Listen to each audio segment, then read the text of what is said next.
औज़ुबिल्लाहिमिनश्शैतानिर्रजीम बिस्मिल्लाहिर्रहमानिर्रहीम। तमाम देखने और सुनने वालों को ज़ीशान अज़हर की जानिब से प्यार भरा सलाम। एक नई सुबह का आगाज़ और नई सुबह के आगाज़ के साथ ग्लोबल मॉर्निंग में आपसे मुलाकात, जिसको हम कहते हैं प्यार भरा साथ। और ये प्यार भरा साथ अगर ना हो तो ज़िंदगी काफ़ी खाली खाली सी लगती है। और हलचल काफ़ी मेरे स्टूडियोज़ में मौजूद है और यहाँ पर हमारे कैमरामैन शान जो है वो काम करते करते थोड़ा सा फिसल गए हैं। कोई मसला नहीं है, इस वक्त अनवर भाई जो है वो अपनी वायरों को समेट रहे हैं। तो ये एक खूबसूरती है मेरे स्टूडियोज़ की अल्हम्दुलिल्लाह कि जिसमें टीम मौजूद है। ज़ुबैर भाई आएंगे, वो ज्वाइन कर लेते हैं। और इसी के साथ साथ दो तीन गिले हैं जो कि मैं ऑन एयर ही करूँगा। और बिल्कुल जी, आप लोगों ने अच्छी चीज़ों को नोटिस किया कि हमारा जो बच्चा है, शान भाई नाम बताइएगा बच्चे का जो चाय लेकर आते हैं।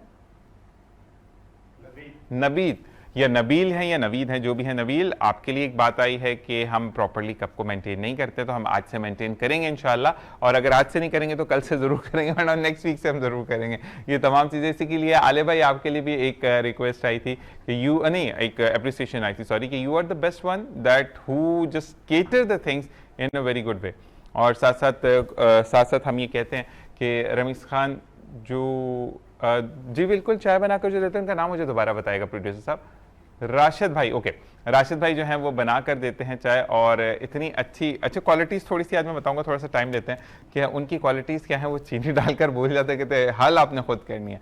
तो ये चीज़ें हैं। इसी के साथ साथ आले अब्बास भाई, मैंने आपके लिए पैगाम जो था, एक हमारे देखने वाले हैं, वो कहते हैं कि बड़े बेहतरीन अंदाज में आप चीज़ों को सपोर्टिवली लेकर चलते हैं कि कौन सा एंगल ओके होना चाहिए, कौन सा नहीं। That is a very big thing. अच्छा जी, रमीज़ खान जो कि through out the day show ख़त्म होने के बाद चीज़ों को मेंटेन करते हैं कि कल कौन सा गेस्ट होगा। इसी के साथ अली भाई जो कि हमें लिंकअप करते हैं। हमारे जो अदनान भाई हैं वो ऑन एयर करते हैं, जो हमारे सॉरी यूट्यूब पेज को पोस्ट करते हैं। इसी के साथ बिलाल भाई जो चीज़ों को मैनेज करके थोड़ा सा गुस्सा करते हैं और फिर बाज़ों को मान भी जाते हैं। तो फरहान भाई, यही तमाम टीम है मेरी जनाब, जिनके साथ हम करते हैं। मजीद आदम साहब जो कि ओनर ऑफ द चैनल है, हम उनके लिए भी बहुत शुक्रगुजार हैं कि वो ट्रस्ट कर रहे हैं और हम चीज़ों को देखते चले जा रहे हैं।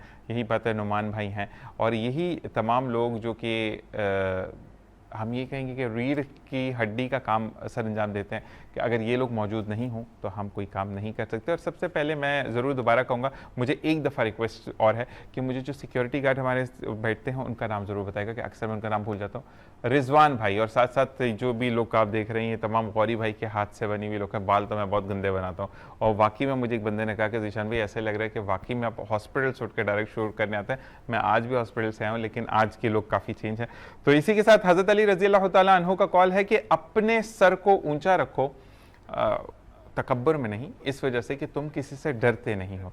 और अपनी निगाहों को नीचा रखो कि इस चीज़ का तयन किया जा सके कि तुम एक बाइज्जत घराने के पासी हो। इसी के साथ आज की मौसम की सूरत हाल पर हम बात करें तो कराची में इस वक्त जो है वो है जनाब 31 डिग्री सेल्सियस। मैं आज नहीं बोलूँगा बारिश का, कल मैं बोलकर फंस गया कि आप लोगों ने मुझे कहा कि तुषार में बारिश तो हुई नहीं, तो ये अल्लाह के काम है भाई, मैं कौन सा शावर लेकर खड़ा हो जाता हूँ कि अब बारिश होगी।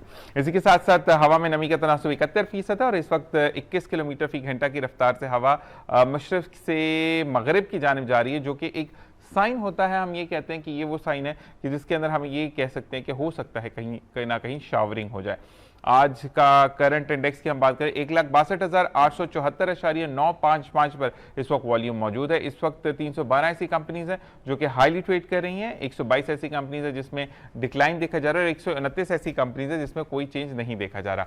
आज के अगर मेहमान गिरामी की हम बात करें तो the one and only the handsome one, और इनको मैंने शायद लास्ट ईयर 14 अगस्त पे शलवार कमीज में देखा था, अगर मैं गलत नहीं हूँ। बुढ़ापा आ गया, समझ नहीं आती कि हम बात सही कर रहे हैं। तो कौन कौन मौजूद है, क्या क्या होगा और क्या चीज़ें रहेंगी प्रोग्राम में, ये ज़रूर हम करेंगे। हम सिर्फ ये बात करते हैं कि हमें ज़िंदगी में चीज़ों को कैसे स्टार्टअप करना है। तो मैं सिर्फ कुछ रिक्वेस्ट आप लोगों से करूंगा, बाजे मत बजाएं। इतना कोई भयानक लगता है ना ये बाजे की आवाज़, जो लिटरली वाकई में एक बंदे से मेरी बात हुई और कल थोड़ी सी बहस भी होगी मेरी ऑफिस में कि भाई आपको अगर शरा का नहीं पता तो मत बात कीजिए, एक बात। दूसरी बात यह कि आप नबी करीम सल्लल्लाहु अलैहि वसल्लम की ज़िंदगी को इंटैक्ट ज़रूर करें, लेकिन मेरा बच्चा तो बिल्कुल वही है कि नबी की सीरत नज़र आती है तो उनकी सूरत सॉरी नजर आती, तो ऐसे नहीं कह सकते। सीरत इज गुड कि आप सीरत की बात करें कि वो चीज़ों को अपना रहे हैं। इसी के साथ साथ आपको उस वक्त क्या प्रॉब्लम होगी जब सूर फूका जाएगा, तो भाई बचेगा कौन, ये तो नासूर बन गया ना, वो तो सूर है। तो तमाम चीज़ों को हमने केटर करना है। इसी के साथ साथ हमें सबसे पहले ज्वाइन किया हमारे मेहमानों में डॉक्टर तारिक ने। अस्सलाम वालेकुम रहमतुल्लाह। कैसे हैं आप? ठीक है, मैं ठीक ठाक, आप ठीक ठाक हैं, और बहुत बहुत शुक्रिया आपके आने का। अनवर भाई गुम है किसी चीज़ों में, कैमरे की बात कर रहे हैं यहाँ पे, तो इसी के साथ साथ हमने जो है वो सेलिब्रेशन के लिए फ्लैग आप चेक कर सकते हैं। Rameez Khan, thank you very much for organizing these thing. हम ये देखिए कि एक अच्छा वाला फ्लैग हमने लगाया है जिसमें शान भाई और इस वक्त साथ हमारे अनवर भाई ने बहुत मदद की है, और हम ये साथ कहते हैं ना कि ज़ुबैर भाई जो हैं, जायद भाई ने इसको इस्त्री किया, जायद भाई कहते हैं मैं नहीं करूँगा यार, हो जाएगा, देख लेते हैं, सब कुछ अच्छा है। तो ये हमारी मोहब्बत है इस चैनल की। तो डॉक्टर तारिक बहुत बहुत शुक्रिया आपका आने का। मुझे ये बताएं कि आप इतने प्यारे शख्स हैं, हर वक्त हर एक को इंजेक्शन सजेस्ट करते हैं, मेरे लिए भी आप इंजेक्शन लेकर आए, कितनी बुरी बात है ना। देखें doctor from making MBBS death तक वो डॉक्टर ही रहता है, और हमारे अंदर एक चीज़ जो बहुत ज़रूरी थी, जिस एज के हम लोग डॉक्टर थे, हमें थोड़ा सा सिंपैथी सब लेना होता है। अच्छा जी डॉक्टर तारिक, आपकी तरफ दोबारा आते हैं, मेहमानों को मैं इंट्रोड्यूस करवा दूं। मुझे ज्वाइन इन किया सुमेरा शान अली ने, जो कि अली की शान को लेकर चल रही हैं, यानी अली हज़रत अली रज़ी अल्लाह ताला अन्हु के जो कॉल हैं, जो कि मैंने भी अभी पढ़े, और मैंने अक्सर ही अपने प्रोग्राम्स में कहता हूँ कि अक्सर बेशतर मैं ज़िंदगी में ये सोचता था कि ज़िंदगी में लोग मुझे सुनते क्यों नहीं हैं, मेरी बात पे अमल क्यों नहीं करते। फिर एक कॉल हज़रत अली रज़ी अल्लाह ताला अन्हु का सामने से, आंखों के सामने से गुजरा, और उसके बाद से मेरी ज़िंदगी चेंज होना शुरू हुई कि मैंने हर दिन एक नया कॉल पढ़ा, और उसमें यह था कि बेवकूफ़ जाहिल की महफ़िल में बात करने से बेहतर है कि मुस्कुराकर महफ़िल छोड़ दी जाए। तो उसके बाद से ज़िंदगी में चेंज आया। तो सुमेरा शान अली से मिलते हैं। अस्सलाम वालेकुम रहमतुल्लाह। कैसे मिजाज हैं आपके? अल्हम्दुलिल्लाह। सुमेरा, बहुत अच्छे लग रहा है कि हमारी पाकिस्तानी बेटी पाकिस्तान का परचम, उसका कलर साथ लेकर आई है, ज़बरदस्त, बहुत शुक्रिया। और जीती रहा। मुझे बहुत अच्छा लगता है जब मेरी बहनें, मेरी बेटियां, या हम ये कहेंगे जो बड़ी होती हैं, वो माओं की जगह पे होती हैं, जो दुपट्टा कैरी करती हैं। मुझे इतना अच्छा लगता है कि हमारा अपना जो कौमी लिबास है, दुपट्टा, कमीज़ एंड शलवार, उसको प्रॉपर्ली आप लोग लेके चलते हैं। Salute to you. और मुझे बताएं कि आप माशाल्लाह बहुत सारे काम करती हैं, लेकिन हम आपके साथ भी एक बंदे बैठे हुए बोलेंगे, गंदा आदमी है, मैं इंटरव्यूज़ नहीं करा रहा। मुजफ्फर हुसैन साहब, जो कि फैशन डिज़ाइनर, अस्सलाम वालेकुम। वालेकुम। कैसे मिजाज हैं? शुक्र अल्हम्दुलिल्लाह। सब ठीक ठाक, सब खैर खैरियत है। फैशन डिज़ाइनिंग करते करते थक तो नहीं गए आप? जी नहीं। पक्की बात है। जी। 14 अगस्त को झंडा बनवाना फिर आपको मुँह पर। हम ये करते हैं कि आपकी तरफ आते हैं, फिर डॉक्टर तारिक की तरफ जाएंगे। सुमेरा, मुझे बताएगा कि बीइंग अ हाउस वाइफ, आप बच्चे भी हैं आपके, तो खाना वगैरह पकाती हैं या सिर्फ सोशल वर्क कर रही हो? नहीं, मैं सोशल वर्क और जो हाउस वाइफ वाला जो रोल है, वो दोनों को एक साथ बैलेंस करके चलती हूँ। बाहर का गुस्सा बच्चों पे उतारती हैं? इसका सारा क्रेडिट मेरे हस्बैंड को जाता है। उन पे उनको मारती हैं? Because he is supportive. उनकी सपोर्ट के बगैर तो आई डोंट थिंक सो कि मैं मैनेज कर सकती हूँ इन सब चीज़ों को। तो सोशल वर्क भी चलता है, और ये मैं बताती चलूँ कि माशाल्लाह मेरे 3 बच्चे हैं, और एक बच्ची मेरी स्पेशल है, शी सिंड्रोमिक। तो आपको मालूम है कि सिंड्रोमिक बच्चों के साथ मैनेज करना भी मुश्किल होता है, बट अल्हम्दुलिल्लाह अल्लाह ताला जब हाथ पकड़ लेता है तो फिर रास्ते आसान हो जाते हैं। सिंड्रोमिक बच्चों के लिए के बिल्कुल जी, माइक बिल्कुल ओके है इनका। और साथ साथ मैं ये कहूँगा कि सिंड्रोमिक बच्चे हैं, लेकिन जिस तरीके से डॉक्टर तारिक हमारे साथ मौजूद हैं, आप तो इंस्टीट्यूट आ चुके हैं जहाँ पर आप बाकायदा, मैं सिर्फ एक रिक्वेस्ट ज़रूर करूँगा, मैंने 2 इंस्टीट्यूट के अगर पैसे पूछे तो बहुत ज़्यादा थे, people are not even affordable, और वो सोचते भी नहीं वहाँ जाने का। तो आपको चाहिए, जैसे कि आप एक मदर हैं, आप गो थ्रू कर रही हैं उस चीज़ से, सिंड्रोम वाला बच्चा होता क्या है, अच्छा उसकी क्या सिम्टम्स होते हैं, आपको किस एज में, वैसे आपको पता किस एज में चला था कि बच्ची स्पेशल है? मुझे ये 1 महीना हुआ है, she is 1 year old now. अच्छा। तो और उसको क्लासिकल डाउन सिंड्रोम नहीं है, she has Turner syndrome, like she has growth delay, उसका ग्रोथ नहीं है।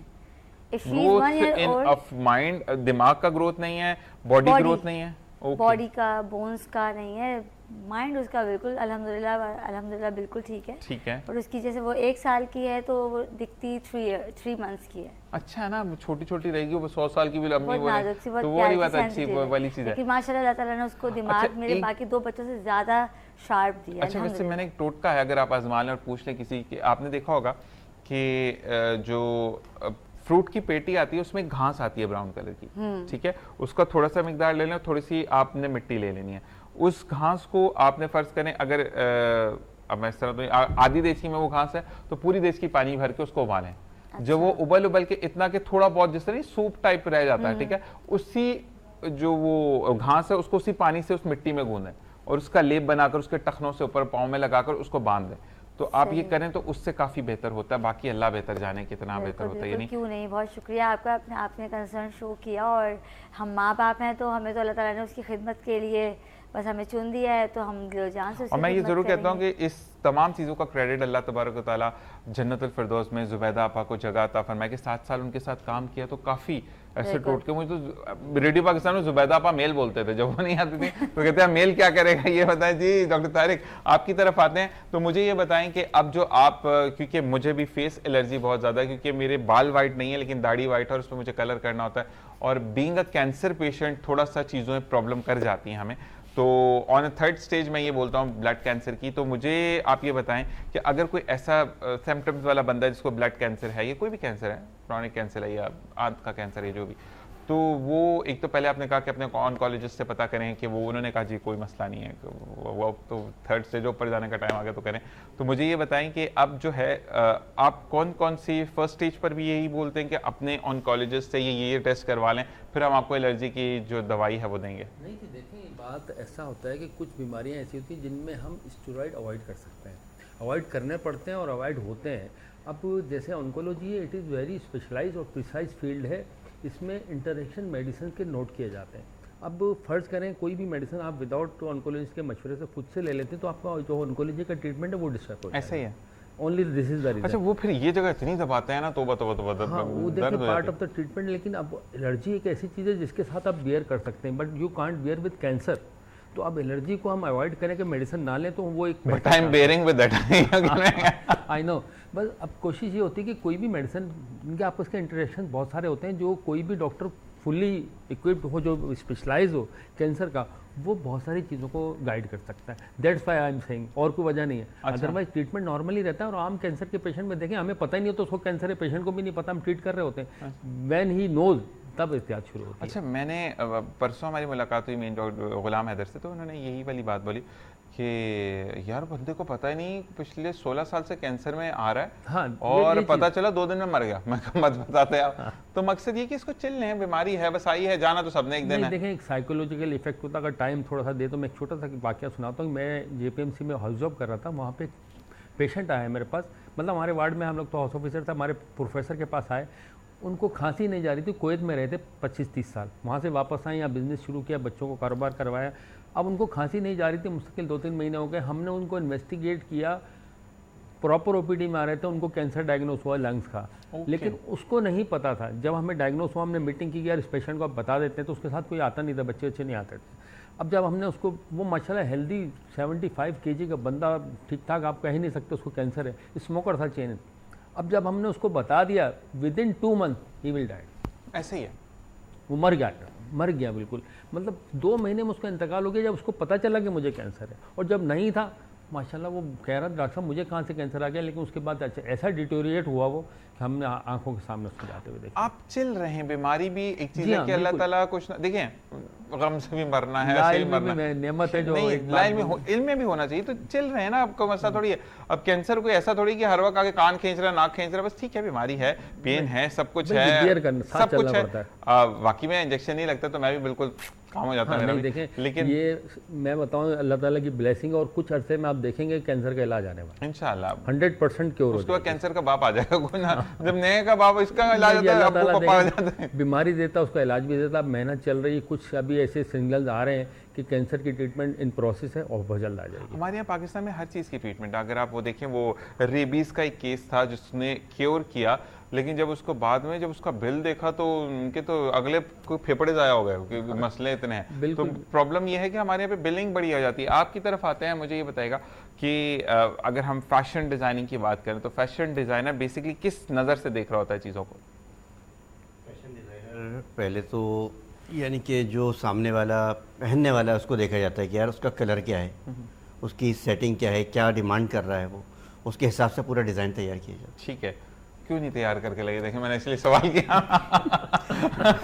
मैं बेसिकली लेडीज़ कर रहा हूँ उस टाइम, ब्राइडल तो मैं बुरा लगूंगा लेडीज कपड़े पहन के। वो क्या होता है, वो बड़ा गोल गोल सा क्या होता है, वो जो शरारा कितना अजीब लगेगा।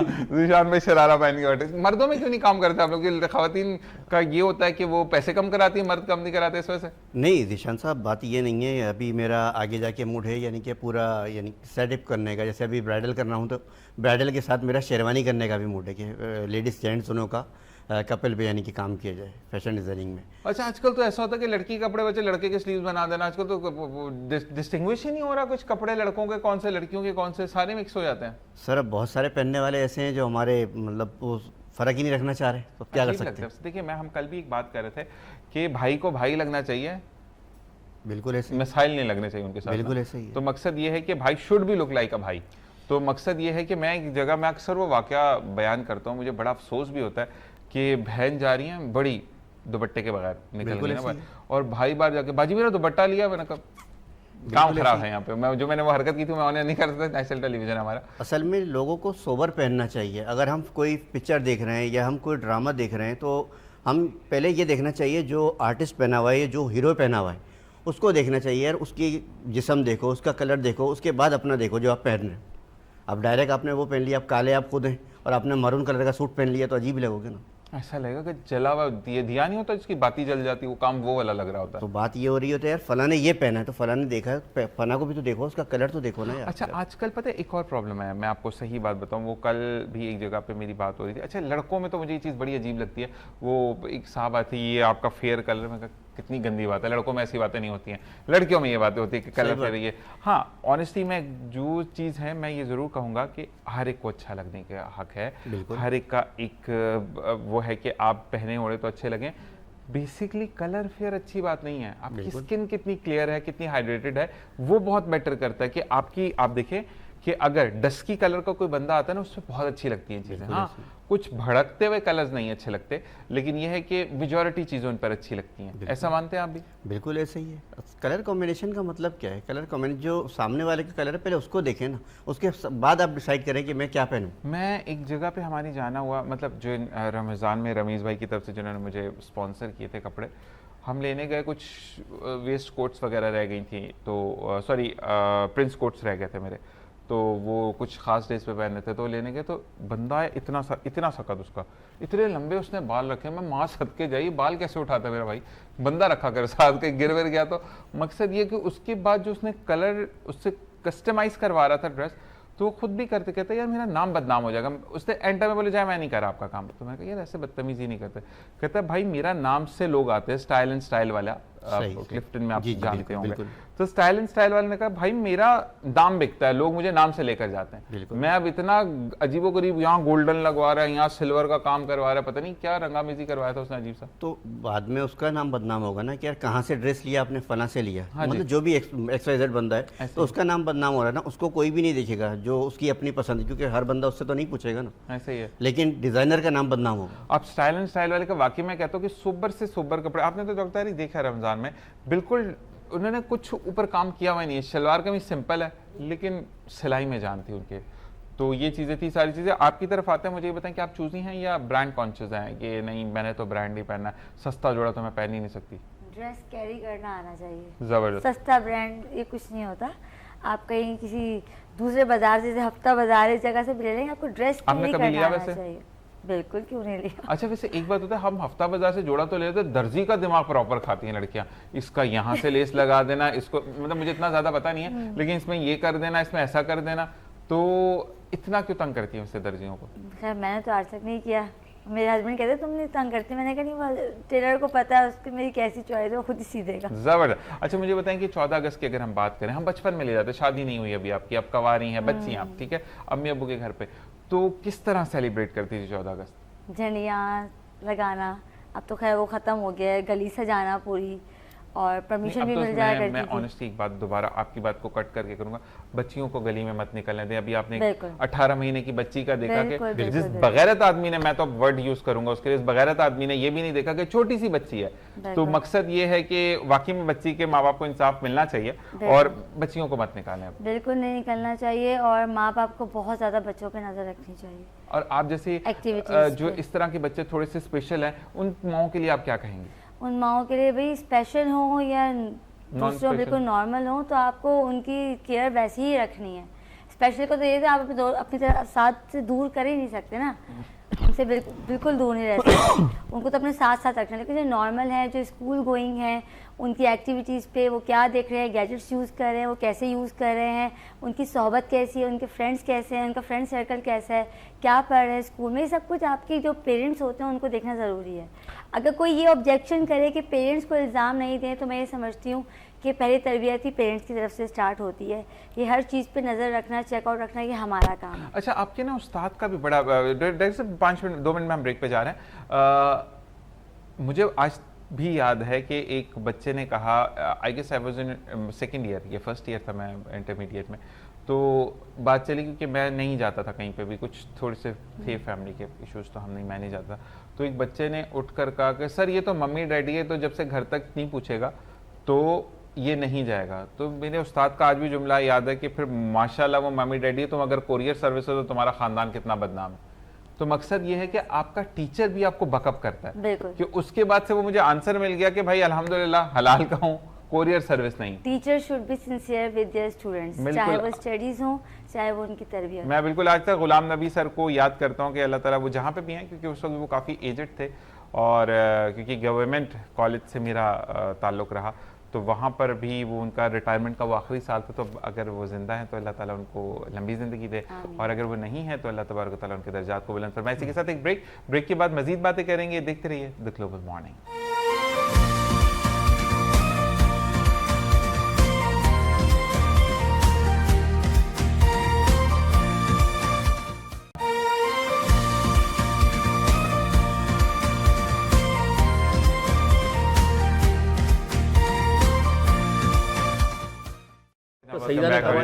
हम वापस आ चुके हैं। बड़ा क्योंकि अच्छा कुछ टॉपिक्स ऐसे होते हैं जिस पे अगर आप बात करें अपने स्टूडियोज में भी, तो ऑन दी एयर के बाद ऑफ द एयर भी उसी पे बात हो रही होती है, जब हम ऑन गो हो जाते हैं तब भी बात हो रही थी। डॉक्टर साहब आपकी तरफ आते हैं, मुझे ये बताएं कि मीर रज़ा केस की अगर हम बात करें तो उसमें शवाहिद इकट्ठे करने के लिए दोबारा कब्र कुशाई की गई, और फिर अब जो डॉक्टर हैं उन्होंने वाकई में डॉक्टर होने का हक निभा दिया, उसको फ़र्ज़ अपना पूरा किया कि क्यों तेज़ाब के निशान मिले। अच्छा, वल्लाह आलम मुझे प्रॉपर्ली इतना नहीं पता, मैं प्रोड्यूसर साहब से भी पूछूंगा और आपसे पूछूंगा और आप लोगों से भी कि क्या वाकई में फेस को तेजाब से जला दिया गया था या नहीं। नहीं जी, देखें ये जो केस है ओपन केस है, बिल्कुल हर बंदा भी इसको समझ गया है। सबसे पहले ये देखें पोस्टमार्टम रिपोर्ट्स दोबारा करनी पड़ी, उनके लिए कितना तकलीफदेह अमल होगा माँ बाप के लिए कि दोबारा कब्र कुशाई करके फिर लाश को किया गया।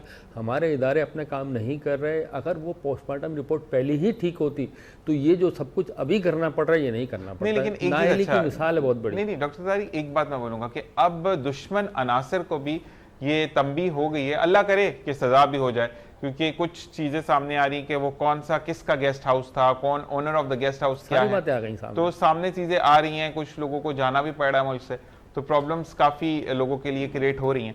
लेकिन अच्छा मान लिया आप यहाँ बच गए, अल्लाह की लाठी तो भी आवाज़ है ना। और दूसरी बात यह है कि आपसे मैं अगर फीमेल की बात मैं करूँ, फिर डॉक्टर तारिक पे ही रहेंगे हम, आपकी बच्ची एक ही बेटी है या और भी बेटी है आपकी? एक बेटा है और एक बेटी और है। ठीक है, अब हम बात करते हैं बड़ी बेटी की। ठीक है, उसको मैं फॉर नो रीजन थप्पड़ मार देता हूँ, बेटी की बात करो ना, या बेटे की बात कर लेते हैं, चले दोनों से, तो आपके अंदर ताकत नहीं है कि आप मेरे आगे बोल सकें। ठीक है, दिल से दुआ देंगी, बदुआ देंगी?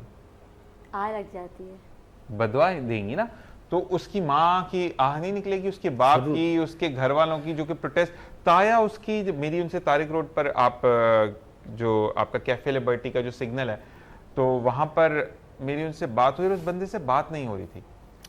उस बंदे का गला इतना बैठा हुआ था कि उसके सिर्फ आंसू जा रहे थे। तो उनको जब पता चला कि मैं मॉर्निंग शो करता हूँ, वो मेरे प्रीवियस चैनल की बात कर रहे थे कि आपको वहाँ देखा, मैं कहा भाई वो थोड़ा सा प्रॉब्लम है तो मैं वहाँ पे नहीं हूँ। तो उन्होंने यही वाली बात की कि इंसाफ बेशक, और वो आंसू जो थे, एक वो और एक अभी रिसेंट मेरी रमीज भाई के साथ एक जगह पे गुजरना हुआ, तो वहाँ पर ना एक ठीक है टोला बना होता है, सबकी कम्युनिटी अपनी होती है, तो ठेले को ना फेंका गया, उस बंदे ने ऊपर देखा, उस बंदे को देखा, सर हिला के, जो मायूसी और बेबसी उसकी आंखों में थी ना, कभी कभार आपको कहते हैं कि वो सबक दे जाती है चीज़ों का। तो मैं रमीज भाई से भी ये बात कर रहा था, मैंने कहा प्रोड्यूसर साहब अल्लाह ताला इस बंदे की ना आखिरत सवार दे, क्योंकि जिस तरीके से इसने ऊपर देखा ना अल्लाह की तरफ, क्या गिला किया उसने दिल में मुझे नहीं पता। देखें वो सीधी डायरेक्ट ऊपर जाती है। उसमें कोई मतलब वो दो राय नहीं है इसमें। अब इसी केस के लिए हम थोड़ी सी और बात कर लेते हैं कि देखें जो भी था, एक बच्चा था, इससे पहले बेशुमार हुए होंगे, लेकिन एक हाईलाइट हुआ, सामने आ गया और उस शख्स को ऐसे प्लानिंग के तहत मर्डर किया गया है कि वो ताकि दूसरे जैसे पुलिस जैसा महकमा जो मतलब हमारे बड़े इदारे हैं, उन्होंने इसको बंद करने की कोशिश की कि बस ये तो खुदकुशी है, इसको ख़त्म कर दिया जाए। इसका मतलब ये है कि आप ये इस चीज़ पर जाएँ, उन पर प्रेशर कितना होगा, क्यों ऐसा करना चाह रहे थे, सारी चीज़ें इसके पीछे छुपी हुई कि आप ये देखें वो ऐसा करना क्यों चाह रहे थे कि भाई खुदकुशी है। आप कम से कम लाश को देख के, अभी मैंने एक का इंटरव्यू देखा था जो एदी का जो रजाकार था जिसने लाश फर्स्ट टाइम वहाँ पे देखी है, वो ये कह रहा था कि मैंने हड्डियाँ टूटी हुई उसकी देखी, नाक टूटी हुई, गर्दन टूटी हुई, साइड से सब कुछ मसला है। तो पुलिस ने उसको मर्डर केस को आप खुदकुशी क्यों बनाई?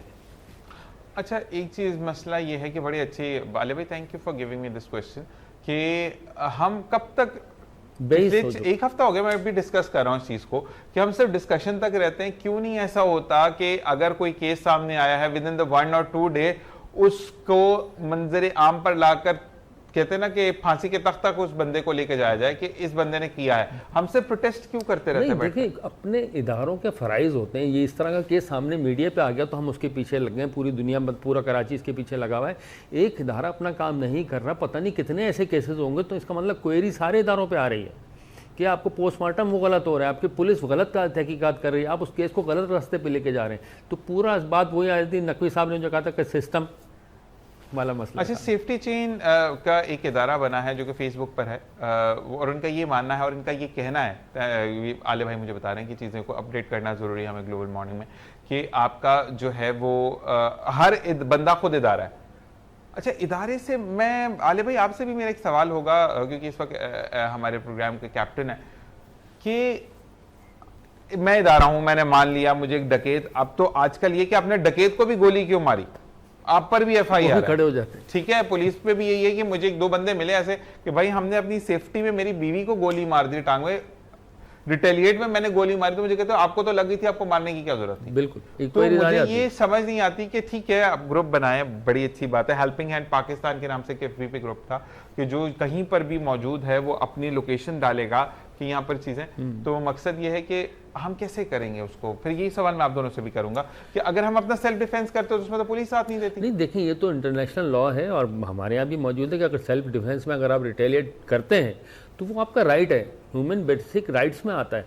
तो वो तो फिर देखें, आप बातें निकालने को तो बहुत सारी बातें कर सकते हैं, लेकिन ये अगर आपको कोई थप्पड़ मारेगा, आपको थप्पड़ मारने का राइट है, बराबर होता है। और अगर आप पे कोई गोली चलाता है, आपके पास पिस्टल, तो आप भी गोली उसको मार सकते हैं, ये इंटरनेशनल UNO का लॉ है।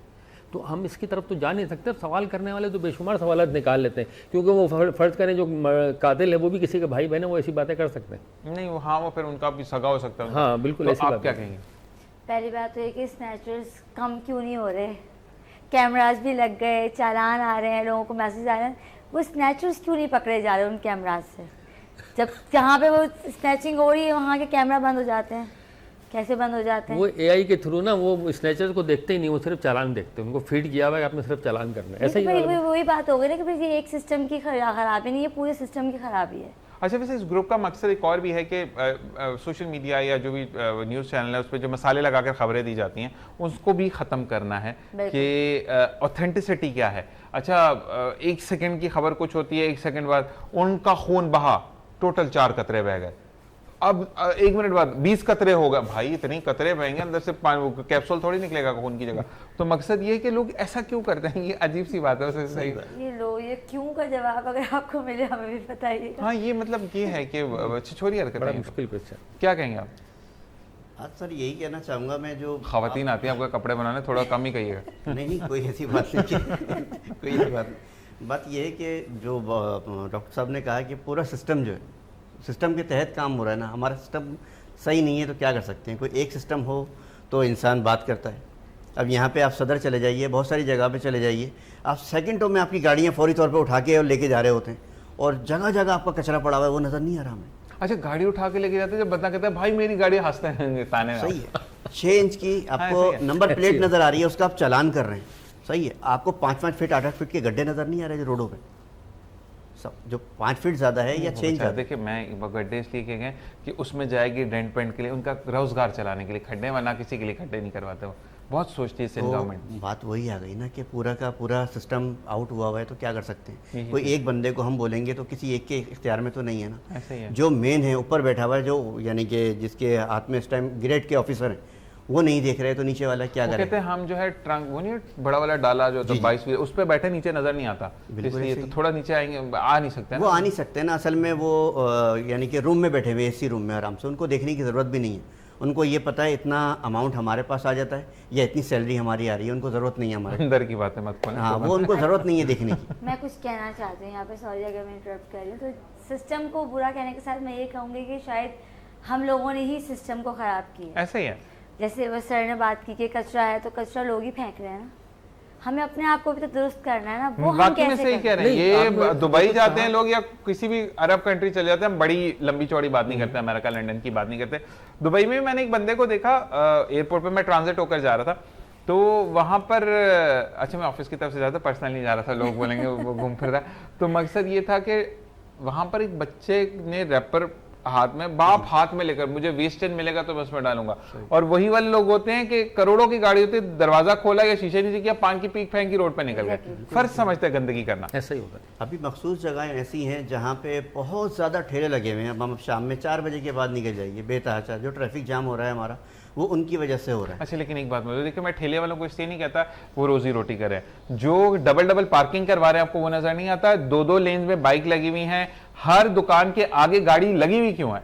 हर आप स्ट्रीट पर जाएं, आप अगर टीपू सुल्तान रोड पर आप टूवर्ड्स टू आप निकलते हैं, तो मकसद ये वाली चीज है कि अगर आप वहां से गुजरते तो गुजरना ऐसी मुश्किल है कि डबल लेन में गाड़ियां लगी हुई, क्योंकि उन्हें अपनी ग्रोसरी करनी है, चीजें करनी है, तो ये क्यों नहीं नजर? जिशान भाई, मैं आपसे यही एक बात फरमा रहा हूँ कि अगर आप देखें सड़कों का, तो जो ट्रैफिक जाम हो रहा है उसमें भी फ़र्क आएगा, जो एक्सीडेंट हो रहा है उसमें भी फ़र्क आएगा। पहले फुटपाथ है, फुटपाथ के बाद उनकी जो गधा गाड़ी है या ठेला है या जो भी सामान है, उनकी पेटियाँ रखी हुई हैं। उसके बाद तकरीबन 3 फीट 4 फीट के बाद उनका एक ठिया लगा हुआ है या ठेला लगा हुआ है। उसके बाद उनके यानी कि लोग बाहर आ रहे हैं, ख़रीदारी कर रहे हैं, तो आधा यानी कि आधी सड़क तो उन्होंने खुद घेर ली है। ऐसे ही है। अब ऐसे आते हैं बल्दिया, वो जो आते हैं हमारे केएमसी वाले आते हैं, आए फटाफट ठेले कुछ उठाए, उसके बाद वो ठेले वापस आ जाते हैं। ये नहीं है कि वो उठा के लेके चले जाते 300 रुपए देते हैं मेरे को। हैं। रोज़ाना हर चीज़ आ रही है भाई।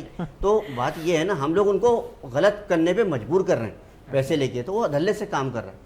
आप उसको कुछ कह के दिखा दो, वो आपको तबीयत हरी कर देगा आपकी। अच्छा मेरे एक जगह जाना हुआ, ये आपके ईमान पर डिपेंड करता है। मैं FIR के लिए गया था, कार्ड गुम गया था। प्रीवियस रेडियो पाकिस्तान का जो कार्ड है उस पर FIR मस्ट होती है आपकी। अच्छा वो मेरे बैग में ही था, मिल ही नहीं रहा था, सही। मेरे बैग में इतना लंडा पड़ा हुआ था। सही। तो मैं FIR के लिए चला गया, वहां पर मैंने देखा कि FIR काटने के साथ जो हेड मॉरर के जो असिस्टेंट होता है, अब वो उसको बंदा रिश्वत देने में लगा हुआ है। बिल्कुल। अब बंदा खुद दे रहा है और वो कह रहा है मैं नहीं लेता मेरे भाई। फिर उसने कहा कि एक शर्त पर मैं रिश्वत लूंगा, कहते 10 दिन के लिए लॉकअप हो जाओ। सही। सीधा हो गया वो। अब एक बंदा जो सही डगर पर चल रहा है उसको आप क्यों गलत लेकर चल रहे हैं? उसने कहा कि 4 नंबर के बाद आपका नंबर आ जाएगा, आप मुझे 1000 रुपया दे रहे हो, मेरा काम पहले कर दो। क्यों भाई? आगे पुलिस से रात पे लेके जाओगे 1000 रुपये में? आप मजबूर कर रहे हो ना उसको लेने को। तो मैं यही कह रहा था, अब अगर हम ठेले वगैरह जो मैं बात कर रहा हूँ आपसे, बात आधी रह गई थी। अब रात को 1 बजे के बाद 1:30 बजे के बाद ठेले वो समेटते हैं, जो अभी आपने इनको नहीं, घास सदर का में बता फ्रूट रहे थे, सस्ता हो फ्रूट जाता है, सा हाँ। जो घास का आप बता रहे थे, वो इतनी घास वो नालों में जा रही होती है, बिल्कुल। वो नालों में जा रही होती है। अब नाले अगर फुल हो जाएंगे, रोज़मर्रा कितनी घास जा रही होगी। जब नाले फुल हो जाएंगे तो बारिशों में आप सोचें पानी कहाँ पे आएगा। दिल पे।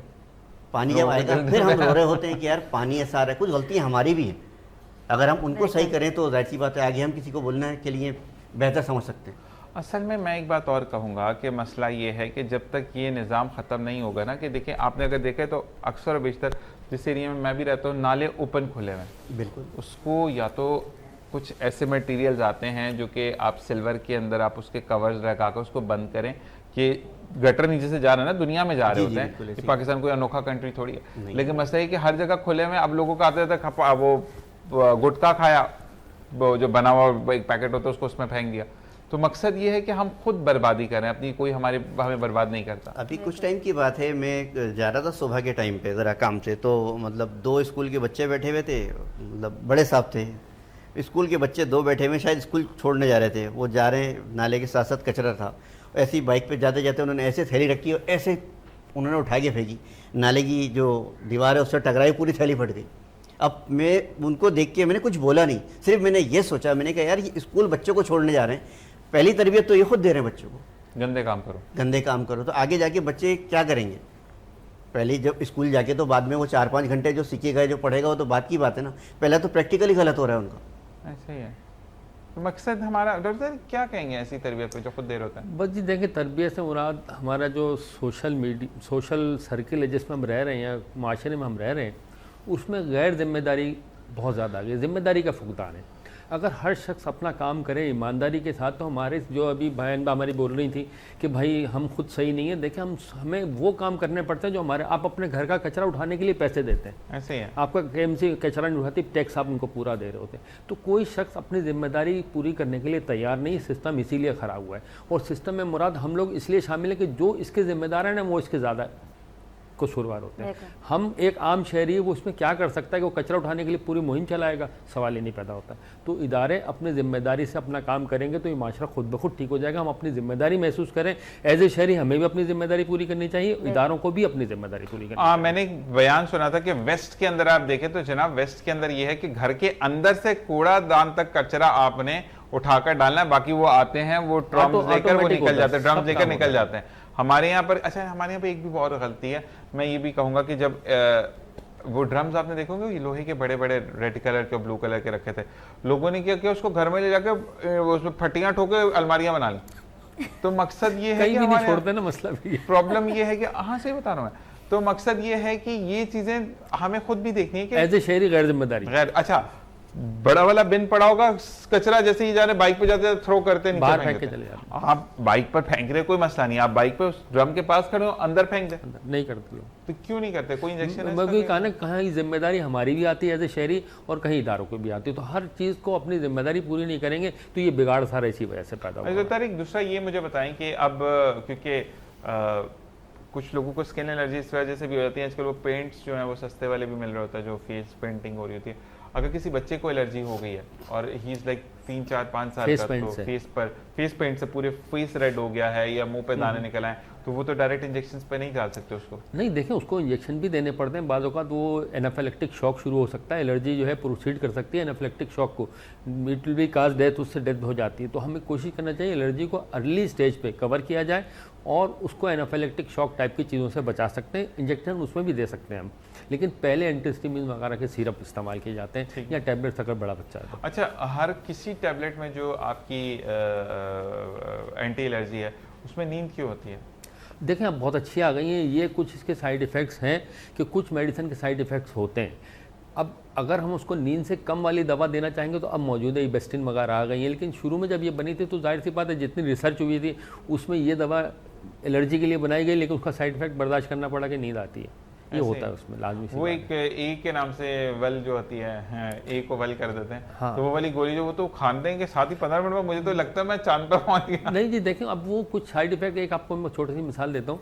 एक ब्लड प्रेशर की दवा बनी थी, वो ब्लड प्रेशर के लिए पास हुई, FDA ने अप्रूव किया, लेकिन कुछ अर्से के बाद जिन लोगों ने वो दवा इस्तेमाल की, पहले एक्सपेरिमेंट्स हो चुके थे, जब लोगों ने इस्तेमाल की उनके बाल निकलना शुरू हो गए, कुछ गंजों ने इस्तेमाल की उनके बाल आना शुरू हो गए, तो फॉरेन कंपनी ने उसको विड्रॉ करके बाल उगाने की दवा के तौर पे उसको लॉन्च कर दिया। जब अब वो उगा ही नहीं रही होगी बात। हाँ, मतलब वो इसी मिनॉक्सिल नाम है उसका, आप लोग हाँ, वो वाली बात है, बाल नहीं उगा रही, जो गलत में काम होता है वो सही हो जाता है। हाँ, तो सही करते हैं काम खराब। अब ये साइड इफेक्ट जैसे आपने बताया कि एलर्जिक की दवाओं के साइड इफेक्ट होते हैं, ये मजबूरन शुरू में होते थे, अब नई एंटीहिस्टामिन आ गई, उनके साइड इफेक्ट इतने नहीं, उसमें कम सेडेशन है। अच्छा, दूसरा ये कि इन्फेंट जो बच्चा है उसको भी दे सकते हैं एंटी एलर्जी? नहीं, इन्फेंट बच्चों को तो अवॉइड किया जाता है, उमूमन छोटे बच्चों में एलर्जी होती नहीं है क्योंकि वो सिर्फ दूध पीते हैं और सोते हैं। नहीं, जिनको एक्जिमा हो जाता है। हाँ, अक्सर हम जो है ना वो आपका जो सांस का जो इंटरेक्शन है वो बड़ा बच्चों को चाट के साफ कर देता है। हाँ बिल्कुल, उसके लिए एंटीहिस्टामिन ड्रॉप्स आते हैं, दिए जाते हैं अमूमन, लेकिन अमूमन ऐसा बहुत कम होता है कि अब वो जाहिर सी बात है कि छोटे घर में, एक कमरे के घर में लोग रह रहे हैं, सबको एलर्जी हुई तो बच्चे में हो जाती है। अच्छा, एक सवाल और आया है, बिल्कुल मैं भूल गया इस सवाल को, डॉक्टर साहब से पूछ के बताया। एक तो नाम शबाना है, इनका आपको सलाम भी दे रही, कह रही कि मेरी शादी होने वाली है, मतलब निकाह होने वाला है शादी बाद में, तो उनको मेहंदी से एलर्जी है। अरे सिर्फ 1 महीने से? नहीं, 1 महीने से नहीं, मेहंदी से वैसे ही एलर्जी है, मतलब पूरी बॉडी पे लगाती हैं तो उनको दाने आ जाते हैं। देखिए निकाह में तो लगाना मेहंदी से एलर्जी के तो बहुत ज़्यादा केसेस होते हैं। देखें, केमिकल मेहंदी ना लगाएं, सबसे पहले कोशिश करें। केमिकल वाली मेहंदी आती है, इनका कलर बहुत डार्क होता है, वो यूज़ की जाती है। अगर सिंपल मेहंदी लगाएंगे तो बहुत मुश्किल में रिएक्शन करेगा, लेकिन केमिकल वाली मेहंदी लगाने से 50 to 60% लोगों को एलर्जी होती है। तो उससे पहले एंटी एलर्जी खा लें? नहीं, तो केमिकल वाली ना लगाएं, एलर्जी खा लेंगे तो वो उसको नहीं रोक पाएगी।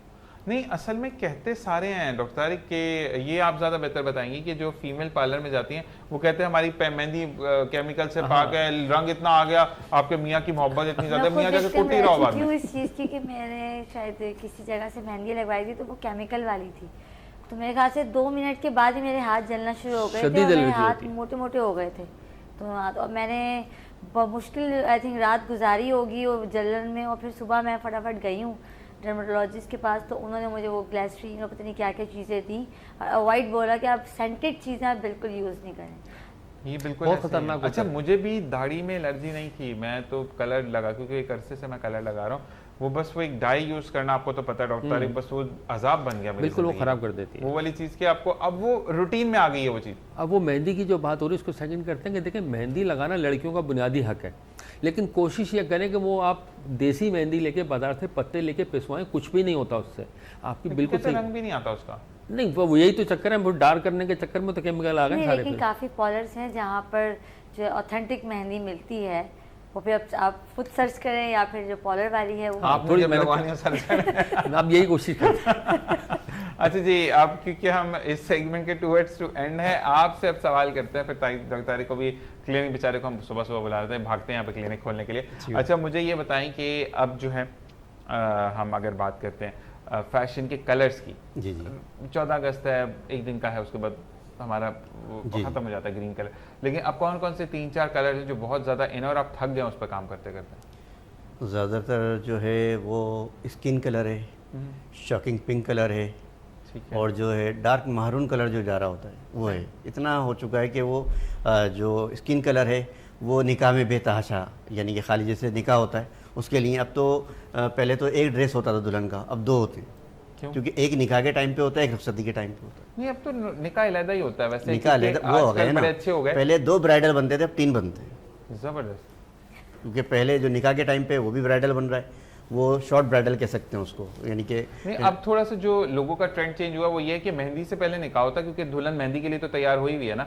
अंदर कमरे में बैठ के निकाह हो जाता है, या दोपहर में निकाह कर लेते हैं, सादे सादे, लड़का भी सादा, लड़की भी सादी, लड़का बेचारा कोई मांग तांगे कपड़े पहना था मस्जिद तक के, तो उसके बाद वो है कि वो निकाह के हिजाबों कबूल होता है, उसके बाद सेपरेट हो जाता है, फिर शाम रात में मेहंदी में मिलता है। मैं आपसे वही अर्ज कर रहा हूँ ना कि जो निकाह का आप बोल रहे हैं ना, जितनी आसानी से हमने बोल दिया, इतनी आसानी से हो नहीं रहा, क्योंकि पूरी तस्वीरें खींचनी होती हैं, वीडियो बन रही है, तस्वीरें खींच रहे हैं, उसके लिए पूरा उनको ब्राइडल चाहिए होता है। पहले ब्राइडल पहन के पूरा निकाह होगा, साइन वगैरह होगा, आपको पता है अब तो छोटी छोटी चीज़ों की भी वीडियो बन रही होती है। उसके बाद रात का जो प्रोग्राम है जो यानी कि रुखसती का है, वो ब्राइडल अलग है। नहीं, लेकिन एक बात है, मैं वल्लाह आलम, मेरा एक मानना है कि जो लड़कियां मेहंदी पे भी वो ये वाला इधर साइड वाला पूरा लगा लेती हैं, वो बारात वाले दिन का तो वो रुक आता ही नहीं है। मुझे फील होता है कि आप इतना खड़ा आपको देख लिया, कड़ा हुआ, आप बहुत सोबर लेकर चले, बहुत लाइट सा लेकर चले मेहंदी और निकाह पर, और उसके बाद अब ब्राइड जिस दिन आप बन रही है भड़कता हुआ पहन लिया, ऐसे 50 किलो का आपने लहंगा पहन लिया। मैं अभी आपसे यही कुछ देर पहले आपसे यानी कि कहा था कि लोग बार पहन तो रहे हैं, लेकिन अपने आप को देख के पहने तो बहुत अच्छी बात होती है। सूट कर रहा है, सूट करे उनके ऊपर तो सूट करे। असल में फैशन डिजाइनर का ये भी बेचारे का चक्कर होता है कि अगर वो किसी को कुछ सजेस्ट कर रहा होता है तो लोगों के दिल में तो अपने पैसे बढ़वा रहा है और कोई काम नहीं। ज़ीशान भाई, मैं आपसे माजरत चाहूँगा, मेरे पास जब कस्टमर आते हैं ना तो बहुत सारे ऐसे आते हैं सिंपल, बहुत अच्छा लगता है, और बहुत सारे ऐसे होते हैं कि उनको समझाना मुश्किल पड़ता है, क्योंकि अब तो आप बेतहाशा ब्रांड आप मोबाइल पे देख रहे हैं, फलां की आस्तीन, किसी का गला, किसी का बैग, आपने 10 ब्रांड देख लिए, अब 10 ब्रांड को एक जगह आप कैसे करेंगे? किसी भी डिज़ाइनर के पास चले जाए, वो तो परेशान हो जाएगा ना। आपका ये महारत है ना, इसलिए फैशन डिजाइन। अब परेशान ये होती है कि यार वहाँ का उसने उस डिज़ाइन का देख रहे हैं, ये मुझे गला चाहिए, फिर ठक ठक ये मुझे दामन चाहिए, ये देखिए इसका शरारा देखिए। अब 10 चीज़ों को हमें पता है कि यार वो काम ही अलग है, उसमें अलग चीज़ है, इसमें अलग चीज़ है, जो हम काम कर रहे हैं 10 तरह की मटेरियल भी है, उसमें मटेरियल अलग है, इसमें मटेरियल अलग है। अब जो अलग अलग डिज़ाइन दिखा रहे हैं, 10 डिज़ाइन उन्होंने मुझे दिखाई, तो 10 डिज़ाइन जो दिखाएं वो कलर का कपड़े का कलर भी तो अलग है ना। अब उन्होंने एक कपड़े पे सब बनवा लिया। अब बाज़-औक़ात ऐसा होता है किसी की समझ में आ गया, बाज़-औक़ात की समझ में नहीं आता। अब ब्लैक के ऊपर तो अगर आप जो है वो एंटिक कलर, नहीं मैं वैसे बता रहा हूँ कि अगर आपने व्हाइट स्टोन के ऊपर ब्लू कलर करवा लिया तो बड़ा उठेगा, ठीक है। वही आप शॉकिंग पिंक पे चले जाओगे, अजीब सा भड़कने लग जाएगा। तो वो ओवर लग literally- रहा है ना, ओवर लगेगा ना। तो वही वाली चीज़ है कि हाँ सही कहते हैं कि आपको सेंस भी होना चाहिए। और आपसे तो आपके कपड़े डिस्प्ले पे भी होते हैं या ऑर्डर टू मेक है आपका? नहीं, डिस्प्ले पे भी होते हैं, डिस्प्ले पे मेड भी टू ऑर्डर ज़्यादातर में होता है। रेडी टू वेयर भी है और मेड टू ऑर्डर भी है। तो रेडी टू वेयर की रेंज कितने से कितने तक है आप? 35 से लेके तकरीबन 35,000 या 100? 35,000। ठीक है, तो मुझे और ये जो बताइए। अपना कैजुअल पहनने के हैं वो भी हैं मेरे पास, 10,000, 12,000, 8,000 ऐसे भी हैं। ठीक है, हाँ। और किराए पे भी देते हैं? नहीं सर, किराए पे नहीं देते क्योंकि वापस आए ना आए ये पक्का नहीं होता। ब्राइडल तो मिल जाते हैं उनके किराए। हाँ, ब्राइडल तो मिलते नहीं, आपकी बात नहीं कर रहा, वैसे मिलते हैं। वैसे मिल जाते हैं बहुत सारी जगह पे, लेकिन वो ना पहने तो अच्छा है। मैं आपसे इस चीज़ की भी नहीं, बोलूँगा लेकिन कि वो- उससे ना पहने तो अच्छा है। आपको अंदाज़ा नहीं है कि वो किस हर इंसान की स्किन अलग है। आप हाँ, पहन तो तो कैसे रहे ऐसे खोल के उस पर या अच्छा skin खासा वो infections स्प्रे वगैरह। करना। बिल्कुल। मॉडल प्लस स्प्रे करके पहले। और जी डॉक्टर, एक आपसे जाना चाहेंगे, अपना ख्याल रखिएगा और बहुत शुक्रिया इंशाल्लाह आपने फिर invite नेक्स्ट किया। वीक मुलाकात होती है। आपको जश्न आज़ादी इन एडवांस बहुत बहुत आपको भी मुबारक हो। सबको जश्न और आज़ादी अल्लाह ताला आपको दिन दुगनी रात चुगनी तरक्की दे और इसी तरीके से ये साथ बना रहे। इसी के साथ हम ब्रेक पर जाएंगे, ब्रेक से वापस आते हैं, मजीद बातें करेंगे। देखते रहिए the global morning.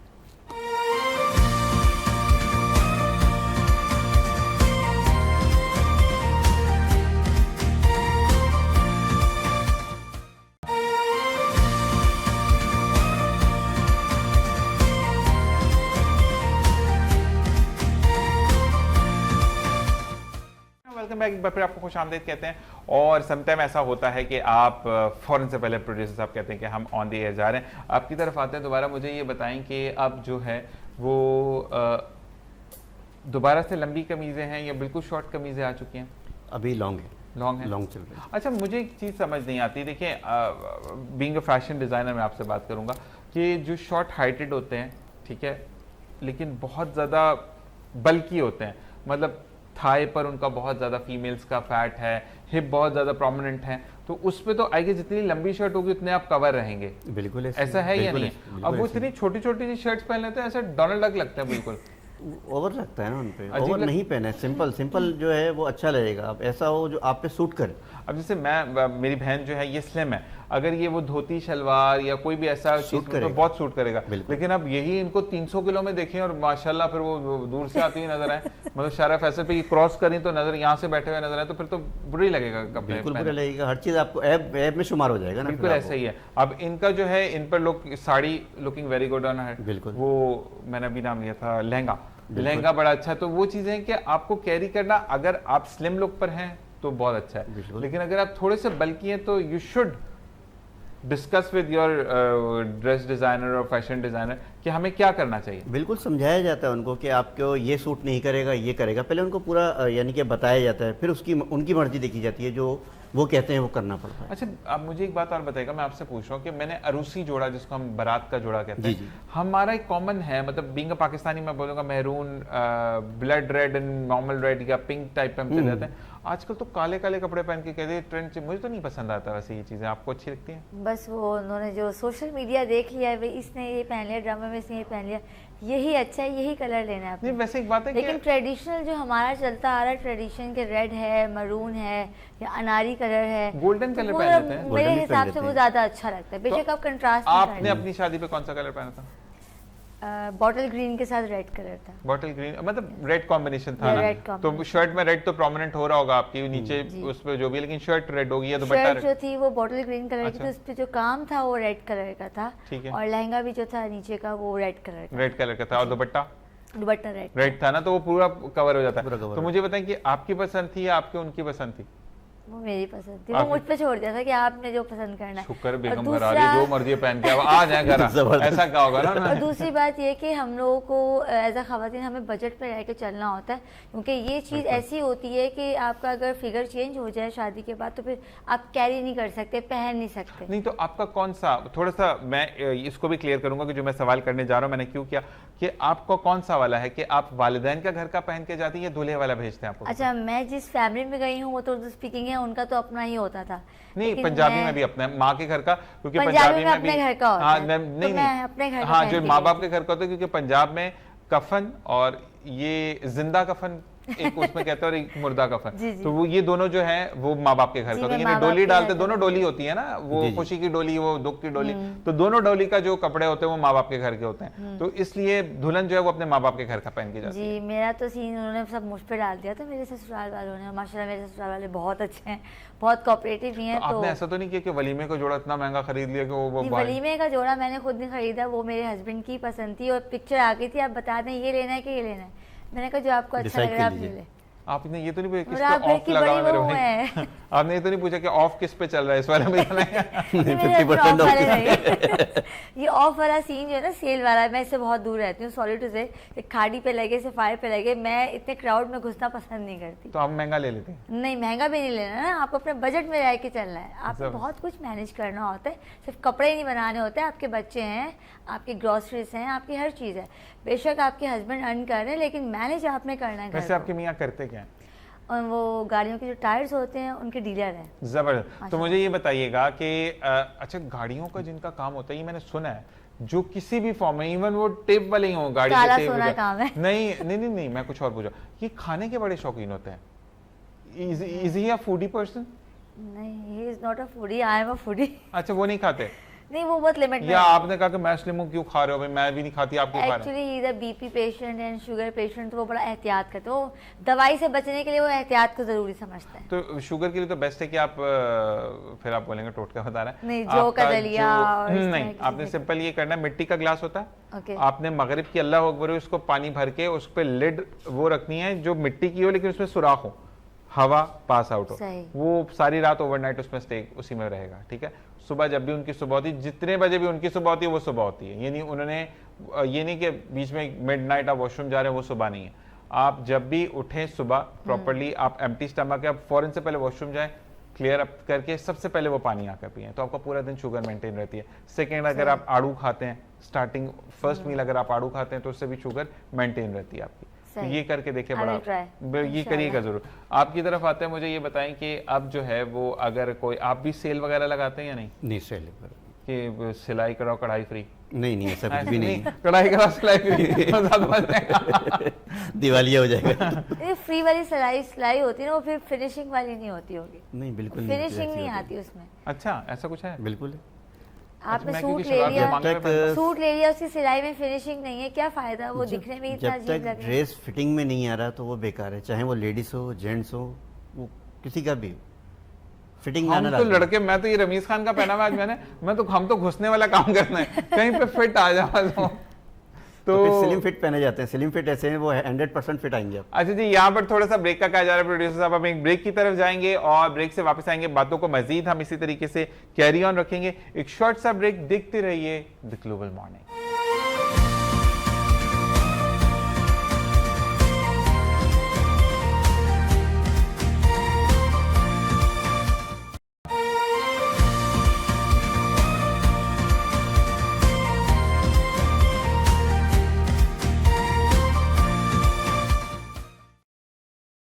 Welcome back. इसी के साथ साथ हमें एक और मेहमान ने ज्वाइन किया है जिनका नाम है मुफ्ती मोहम्मद कासिम साहब, और हम मोहम्मद कासिम साहब के लिए कहेंगे मुफ्ती मोहम्मद कासिम ऐवान साहब, और इनसे हम जानेंगे कि तकाफुल क्या है। अस्सलाम वालेकुम रहमतुल्लाह। वालेकुम कैसे मिजाज है आपके? अल्हम्दुलिल्लाह सर। अच्छा जी, सबसे पहले आपका बहुत बहुत शुक्रिया कि आजकल हम ये कहते हैं कि जब भी किसी से बात हो तो मैं ये कहता हूँ कि वक्त देना बड़ी बात होती है, अक्सर लोगों को वक्त नहीं होता लोगों के पास। क्या कहेंगे इस बारे में?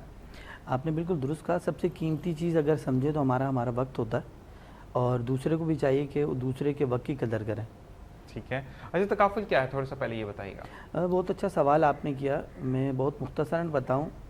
तकाफुल बेसिकली एक ऐसा फाइनेंशियल प्रोटेक्शन है कि जब भी हमें चाहिए अपने फाइनेंस की हम प्लानिंग करें, तो अपने आने वाले वक्त के लिए कोई थोड़ी सी प्लानिंग इस तरह के, खुदा न खास्ता अगर हमें हॉस्पिटलाइजेशन का सामना हो, आने वाले वक्त में अगर हम बच्चों की एजुकेशन को लेके या उनकी मैरिज को लेके अगर हम प्लानिंग कर रहे हैं, या अगर हमने कोई गाड़ी ली है या हम कोई बिज़नेस कर रहे हैं, तो उसकी हम फाइनेंशियल प्रोटेक्शन शरिया कंप्लाइंट वे में और हम करें, जिसके अंदर खुदा न खास्ता आने वाले वक्त में कुछ भी हमें हर्डल होता है तो हमें एक बाहमी ताउन के कॉन्सेप्ट को लेके शरिया कंप्लाइंट सोल्यूशन मिल सके।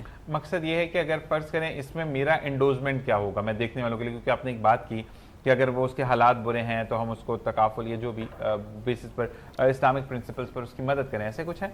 बिल्कुल ऐसे ही। बेसिकली इसका बेसिक प्रिंसिपल ये है कि एक ऐसा पूल बनाया जाता है कि हम एक दूसरे की मदद करते हैं, यानी कि हम मिलजुल के एक छोटा सा फंड कायम करते हैं कि आने वाले वक्त में अगर किसी को नीड हो फाइनेंशियल सपोर्ट की तो उस फंड से उसकी हेल्प की जा सके। नहीं, वो फंड कितना होता है? अगर बेसिकली फ़र्ज़ करें हमने तकाफुल में ज्वाइन करना है तो कितना फंड से स्टार्ट होगा?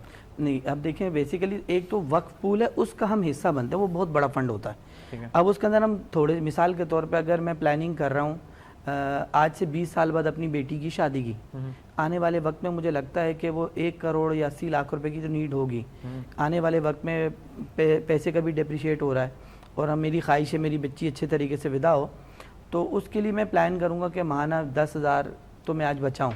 ठीक है। अगर आज मैं बचा लेता हूँ तो कल 20 साल के बाद जब इंशाल्लाह वो बालिग होगी तो मेरे पास 1 करोड़ का फंड तो होगा कि लेकिन अगर हम इसको ये लेके चलें कि अगले साल ही मैं दुनिया से चला जाऊं, मैं पहले ही रुखसत हो गया, बहुत प्यारी बात। तो मैं तकाफुल कहाँ से जाऊंगा? तकाफुल आपसे वादा करता है, यानी जो आप हम दे ना दे आपको मिलेगा। आप नहीं, वो कहते हैं कि हम मिलजुल के जो चल रहे हैं ना, तो हम अपने दूसरे भाई की हदीस मुबारक तावनु अलल बिर्रि व तक़वा, एक दूसरे की ना अच्छाई पे भलाई पे मदद करो, तो अल्लाह ना करे अगर कोई शख्स चला जाता है फैमिली का हेड, यानी मैंने 1,20,000 रुपए दिए आपको 1 साल के, यस, और 13वें महीने में जब मेरे पास 10,000 पड़े हैं लेकिन मेरी डेथ हो गई है, अब 1,20,000 तो मैंने आपको दे चुका, आगे मेरे घर वाले उसको नहीं चला रहे, वो नहीं अफोर्ड कर सकते, मैं तो चलें जी मजदूरी करके 1 घंटा रोज़ लगा लेता था एक फैक्ट्री में, तो मैं 10,000 रुपये पर मंथ निकाल लेता था।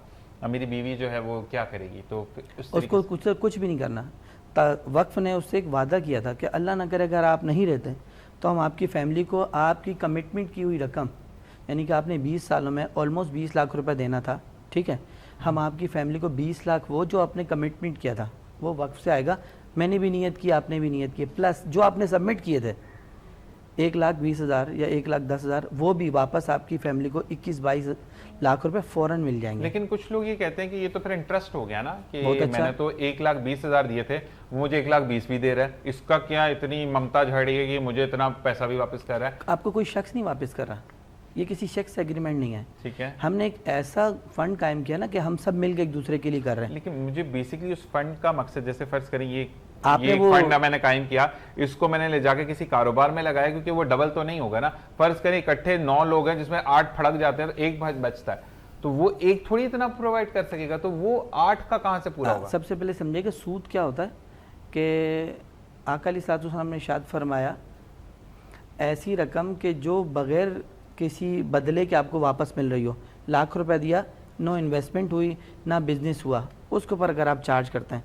तकाफुल का कॉन्सेप्ट इससे बिल्कुल सरफ नज़र अलग है। सही। वो क्या है कि हम सब मिल रहे हैं, हम सब मिलकर एक फ़ंड कायम कर रहे हैं, और ये सेंसिस नहीं है, ये बाकायदा एक पूल मैनेजमेंट का उसूल होता है कि हमें पता है कि साल के अंदर एवरेज इस एज के लोगों की डेथ होती है, बकिया तो अल्लाह बेहतर जानता है, लेकिन ऑन एन एवरेज इस एज का बंदा ज़्यादातर चला जाता है दुनिया से। आजकल जवान ज़्यादा जाते हैं, बड़े रह जाते हैं। नहीं, वो पूरी बाकायदा 10 साल 20 साल की एक थ्योरी होती है, उस पर काम करके प्रोडक्ट को बनाया जाता है, और ये बेसिकली फ़ंड वक्फ हो जाता है, और वो फिर आगे वक्फ जो है इन्वेस्ट हो रहा होता है, उसमें क्लेम भी जा रहा है, और शरिया इन्वेस्ट तो होगा ना ये फंड, और शरिया कंप्लाइंट उसको फ्रेमवर्क जो है जो SECP के तहत है उसके अकॉर्डिंग उसको इन्वेस्ट करते हैं, ठीक है जी, जिसमें मीज़ान इंडेक्स हैं, म्यूचुअल फंड्स हैं, ठीक है, नहीं वो मतलब प्रोडक्ट्स मैं हैं। आपको बता रहा हूँ। अच्छा, एक चीज़ मैं आपको और बताऊँ, देखिए मोहम्मद साहब, मोहम्मद कासिम साहब, यस, मैं एक चीज़ ये जानना चाहूँगा, फ़र्ज़ करें सॉरी देखिए, मैं क्योंकि हार्ड क्वेश्चन इसलिए करता हूँ कि देखने वालों को कुछ क्लियर हो जाए, मेरी पर्सनल क्वेश्चन कोई नहीं है,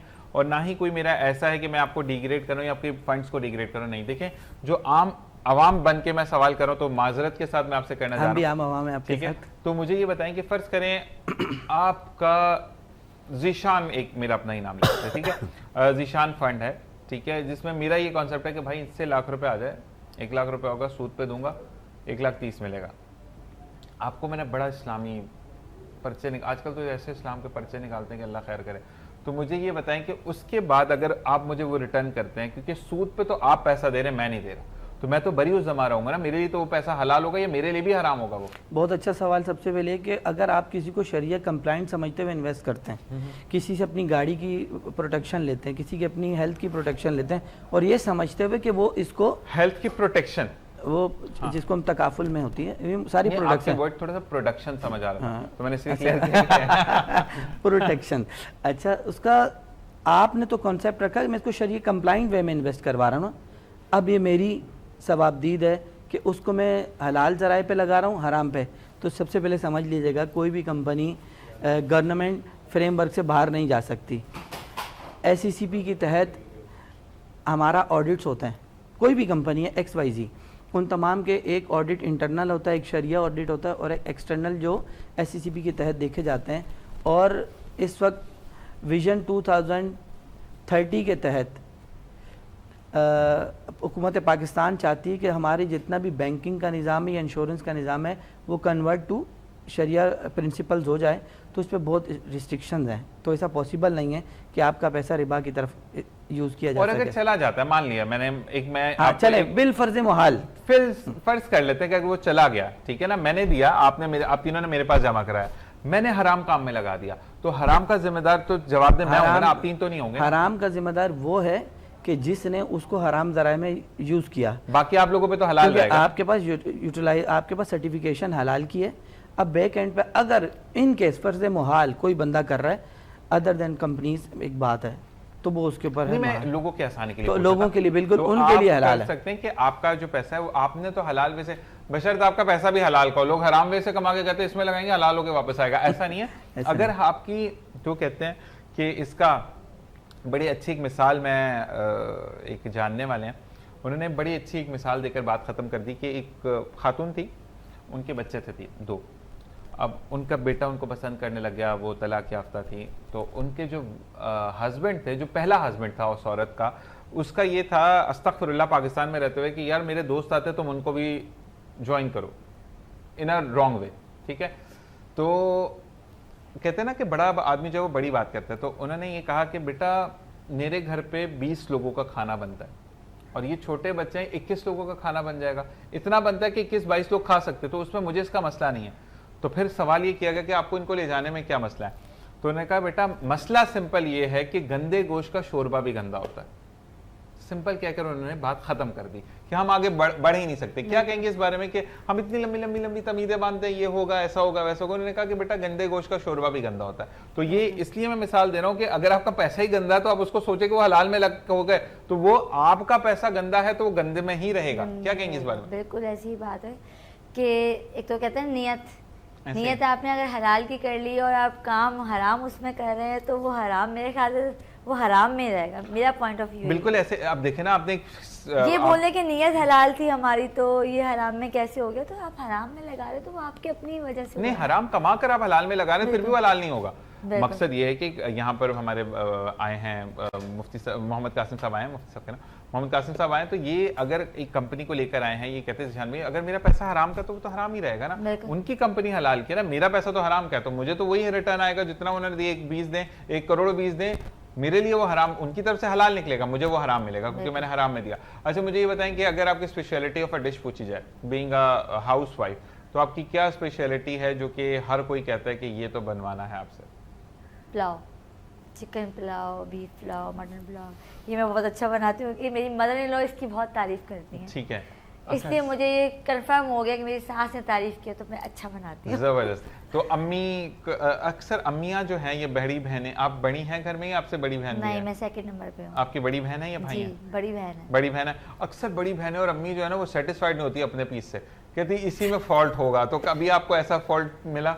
बिल्कुल मिला। शादी के बाद मेरी अम्मी फर्स्ट टाइम घर आई मेरे, तो मैंने उस टाइम शायद कुछ बनाया था, मुझे याद नहीं क्या बनाया था, तो मेरी नंद माशाल्लाह बहुत अच्छी है, उसने बोला भाभी ने आज ये बनाया। मेरी अम्मी कह रही मैं मान ही नहीं सकती मेरी बेटी ने बनाया। अच्छा, ये तो निकम्मी है। नहीं, अम्मी वही बेइज्जत कर देती हैं। नए घर में गए बंदा वो बोलेंगे, वो ताने मिलेंगे कभी अक्सर।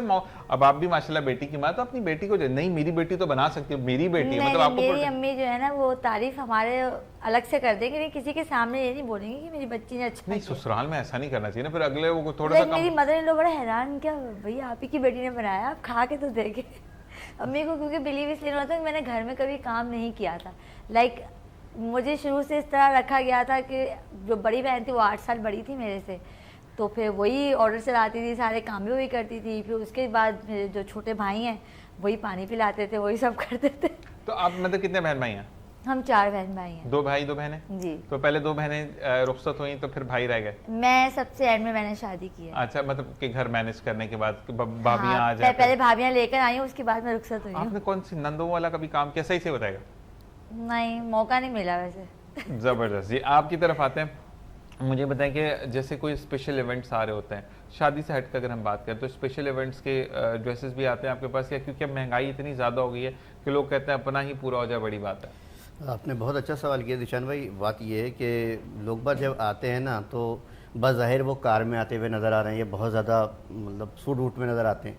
जिस टाइम वो हमसे बजट मालूम करते हैं, यार इससे ये बनाना है ये बनाना है, जब उनको बजट बताते हैं तो एक दूसरे की शक्ल देख रहे होते हैं, चाहे वो वाइफ और मतलब मियाँ बीवी हों या बहन भाई हैं, वो एक दूसरे की शक्ल देख रहे होते हैं। आधे पैसे मिला के बनवा लें। नहीं, उसमें उनको ये जैसे अभी थोड़ी देर पहले बोला इन्होंने कि मैनेज करना मुसीबत हो गया उसको। ऐसे ही है कि यार ये मैनेज किस तरह से करेंगे। अब वो मतलब अब चेहरे के जो एक्सप्रेशन है ना वो आपको बता देते हैं कि यार आप मशवरा कर रहे हैं या ज़हनी तौर पे आप डिस्टर्ब हुए हैं। यार कभी कभार ऐसा है, पार्टी कितनी करीब आ गई मेरे पास। हाँ, नहीं ऐसा नहीं होता, वो परेशान हो रहते हैं, भाई इस तरह से अगर कर लें कुछ हो सकता है, बड़े भाई इस तरह से कर लें कुछ हो सकता है। तो जब वो बोल रहे हैं बार बार कह रहे हैं, इसका मतलब क्या है? इसका मतलब सीधा सीधा वो नहीं अफोर्ड कर सकते, नहीं अफोर्ड कर पा रहे, तो उनको फिर सेटिंग से बिठालना पड़ता है कि ऐसे नहीं ऐसे कर लीजिए, आपका ये इस बजट में ही हो सकता है। अच्छा, मुझे एक चीज़ और बताइएगा कि आजकल फिर वो रीकॉन्सेप्ट वो हो रही हैं चीज़ें कि अम्मी ने जो बारात पर लहंगा पहना था मैं उसको दोबारा वेयर करना चाहूँगी, तो आप उसको भी कस्टमाइज करके देते हैं चीज़ों को कि थोड़ा बहुत उसमें फ्यूजन डालकर उसको नया कर दिया? बिल्कुल हो जाता है, बिल्कुल हो जाता है। अगर पुराने बेतहाशा यानी कि ऐसे हैं मेरे कस्टमर जो लेके आ रहे होते हैं, पुराना भाई ये है इसको हम सेटिंग करना चाह रहे हैं,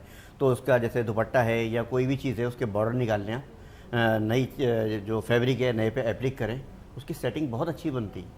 करने वाला होना चाहिए, हर चीज़ की सेटिंग अच्छी होती है, कोई भी चीज़ हमारे यहाँ ज़ाया होने वाली नहीं है। ऐसे ही है, सिर्फ हमारी सोच ख़राब है और कुछ भी नहीं। अच्छा, वो बस ये हो कि मियाँ दूसरी बीवी के लिए ना लेके जा रहा हो लहंगा, बाकी काम सब अच्छे हैं। अच्छा, मुझे ये बताएं कि आजकल जो वो लहंगे की शर्ट है वो लंबी है या छोटी है? लॉन्ग शर्ट है। अच्छा, एक सवाल और है कि शॉर्ट हार्टेड को कितनी, अगर 4 फुट 3 इंच का कद है तो उसको कितनी लंबी शर्ट पहननी चाहिए कि वो टॉल दिखें? तकरीबन 36 से 37। 36 से 37। अच्छा जी, एक सवाल और ये बताइएगा कि प्योरली डार्क कॉम्प्लेक्शन जो न्यूग्रोस का कलर होता है उस पे कौन कौन से कलर उठते हैं? पर्पल, हल्का हल्का जैसे शॉकिंग पिंक, ठीक, और हल्का स्किन कलर। शॉकिंग पिंक में जला हुआ ही लगेगा। मैं एक बार आता हूँ कॉल लेके। लिहाज से कौन से पूछ रहे हैं आप? वो मैं बताता हूँ। हमारे साथ कॉलर मौजूद है, देखते हैं जी किसने की है कॉल। अस्सलाम वालेकुम रहमतुल्लाह।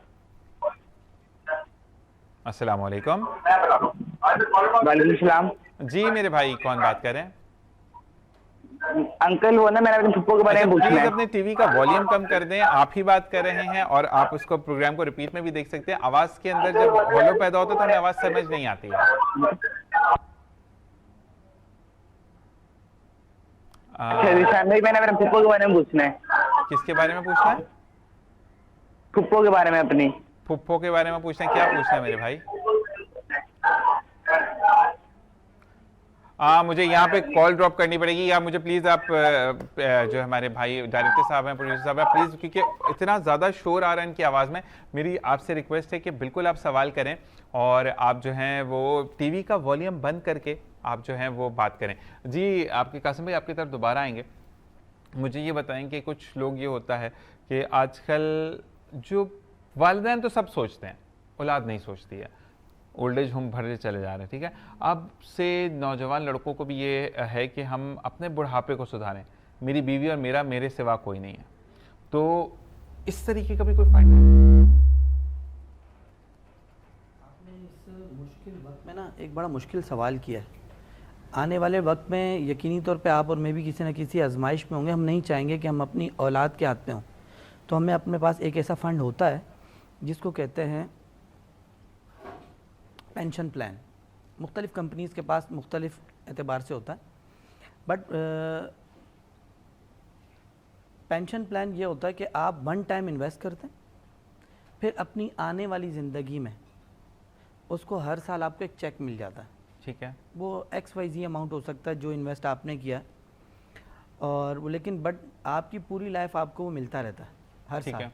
और हर साल उसके अंदर 7 to 8% इंक्रीमेंट होता है। इंक्रीमेंट भी होता रहता अच्छा है। मुझे ये बताएं कि फ़र्ज़ करें अगर मियाँ ने प्लान लिया है, जैसे कि पेंशन का तो ये था मियाँ मर गया तो बीवी को मिलेगी, बिल्कुल इसी तरह होता है। ठीक है, तो उसका भी यही है कि मियाँ मर गया तो बीवी को मिलेगा, या मियाँ मर गया तो काम ख़त्म? अच्छा, बहुत ये एक टेक्निकल सवाल आपने किया है।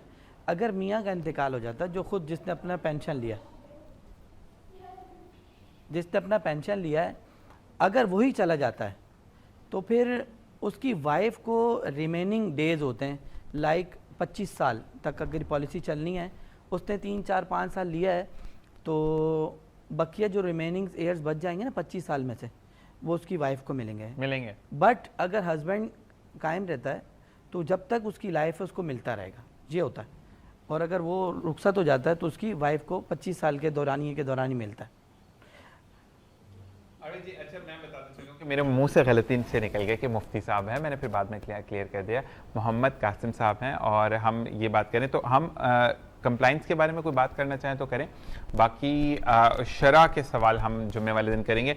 मुफ्ती जाहिद साहब इस जुम्मे को हम नहीं करेंगे क्योंकि इस जुम्मे को हम जो है वो 14 अगस्त सेलिब्रेट करें, तो हमने अपने मुल्क के पाकिस्तान के लिए वो दिन तो वक्फ नहीं हो सकता, खैर हर दिन ही हमारा मुल्क के पाकिस्तान के लिए, लेकिन उस दिन हम स्पेशल चीज़ों को देखेंगे, स्पेशल चीज़ों को केटर करेंगे।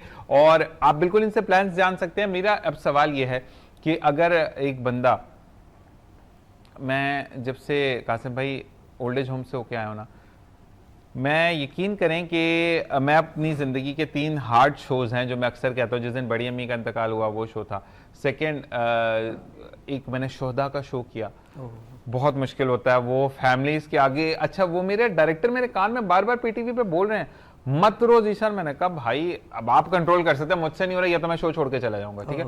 और थर्ड जो मैंने वो देखा, और मैंने वो अंकल थे उनके ना नाखून ऐसे गाड़ी में उन्होंने फंसा लिए, और वो जब रो रहे थे, अब जो उतरे और बौएं थी 3, और ये बुढ़ा ABCD वर्ड्स यूज़ कर रहे थे। यहाँ पर नाहली उनके बेटों की है, तो बउओं में इतनी हिम्मत नहीं आती कि वो आपके घर वालों को छोड़ दें, तो रो रहे थे। मैं कहा अंकल अभी आपको 1-2 दिन बाद ले जाएंगे, कहते ये नहीं लेके जाएंगे, जो जिस दर पे मुझे छोड़ के जाएंगे कभी भी नहीं लेके जाएंगे मुझे। तो अगर वहाँ पर जाने के बाद ये एहसास हो कि बेटे भी बड़े ABCDFG हैं, अब आप समझ जाए जितना बुरा आप समझ सकें, तो आपका जो है वो मैं आपके पास आता हूँ कि मेरे भाई कासिम भाई, मैं हर महीने इस चेक को ब्रेक करके लेना, क्योंकि एक दफ़ा होगा मेरा बेटा मुझसे छीन लेगा, मेरी बहू मुझसे छीन लेगी। तो मुझे आप ये बताएं कि इसका भी कोई प्लान है कि आप उसको मंथली वाइज उनकी मेडिसिन के मद में पैसे देते रहें? देखिए कस्टमाइजेशन के ऊपर तो फिर क्लाइंट को देख के पॉसिबिलिटीज़ बन सकती हैं, ठीक है जी। अब कोई शख्स अपनी बुढ़ापे की बचत के लिए कर रहा है या कोई शख्स अपनी फैमिली की प्रोटेक्शन के लिए कर रहा है, ये कस्टमाइजेशन जो है ये जब क्लाइंट आते हैं हम उसके अकॉर्डिंग देखते हैं, फिर उसके मुताबिक बजटिंग की जाती है और पॉसिबिलिटी हर चीज़ की होती है। ठीक है जी, अब ब्रेक का कहा जा रहा है। और इसी के साथ साथ रहीम यार खान से जो कॉल आई थी, तो आपके लिए सबसे पहले तो मैं जितना बिंगा हाफिज़ कुरान, अब सूरह मरियम की तिलावत ज़रूर करेंगे। 12 साल से आपके फुप्पो के घर पे औलाद नहीं है। और फिर मुफ्ती जाहिद साहब का सेगमेंट इस्तिखारा, जो कि हर जुम्मे को आप मुलाहिज़ा फरमाते हैं 11:30 से लेकर 12 बजे तक। इस जुम्मे नहीं होगा, मैं फिर बता दूं मेरे भाई कि इस जुम्मे जो है वो 14 अगस्त की सेलिब्रेशन है, तो हम सब मिलकर अपने मुल्क के पाकिस्तान को एक छोटा सा ट्रिब्यूट पेश करेंगे जितनी हमारी हैसियत है, क्योंकि मुल्क पाकिस्तान ने हमें बहुत कुछ दिया, हमने उसको कुछ भी नहीं दिया। इसी के साथ एक ब्रेक से वापस आएंगे, मजीद बात करेंगे। देखते रहिए द ग्लोबल मॉर्निंग।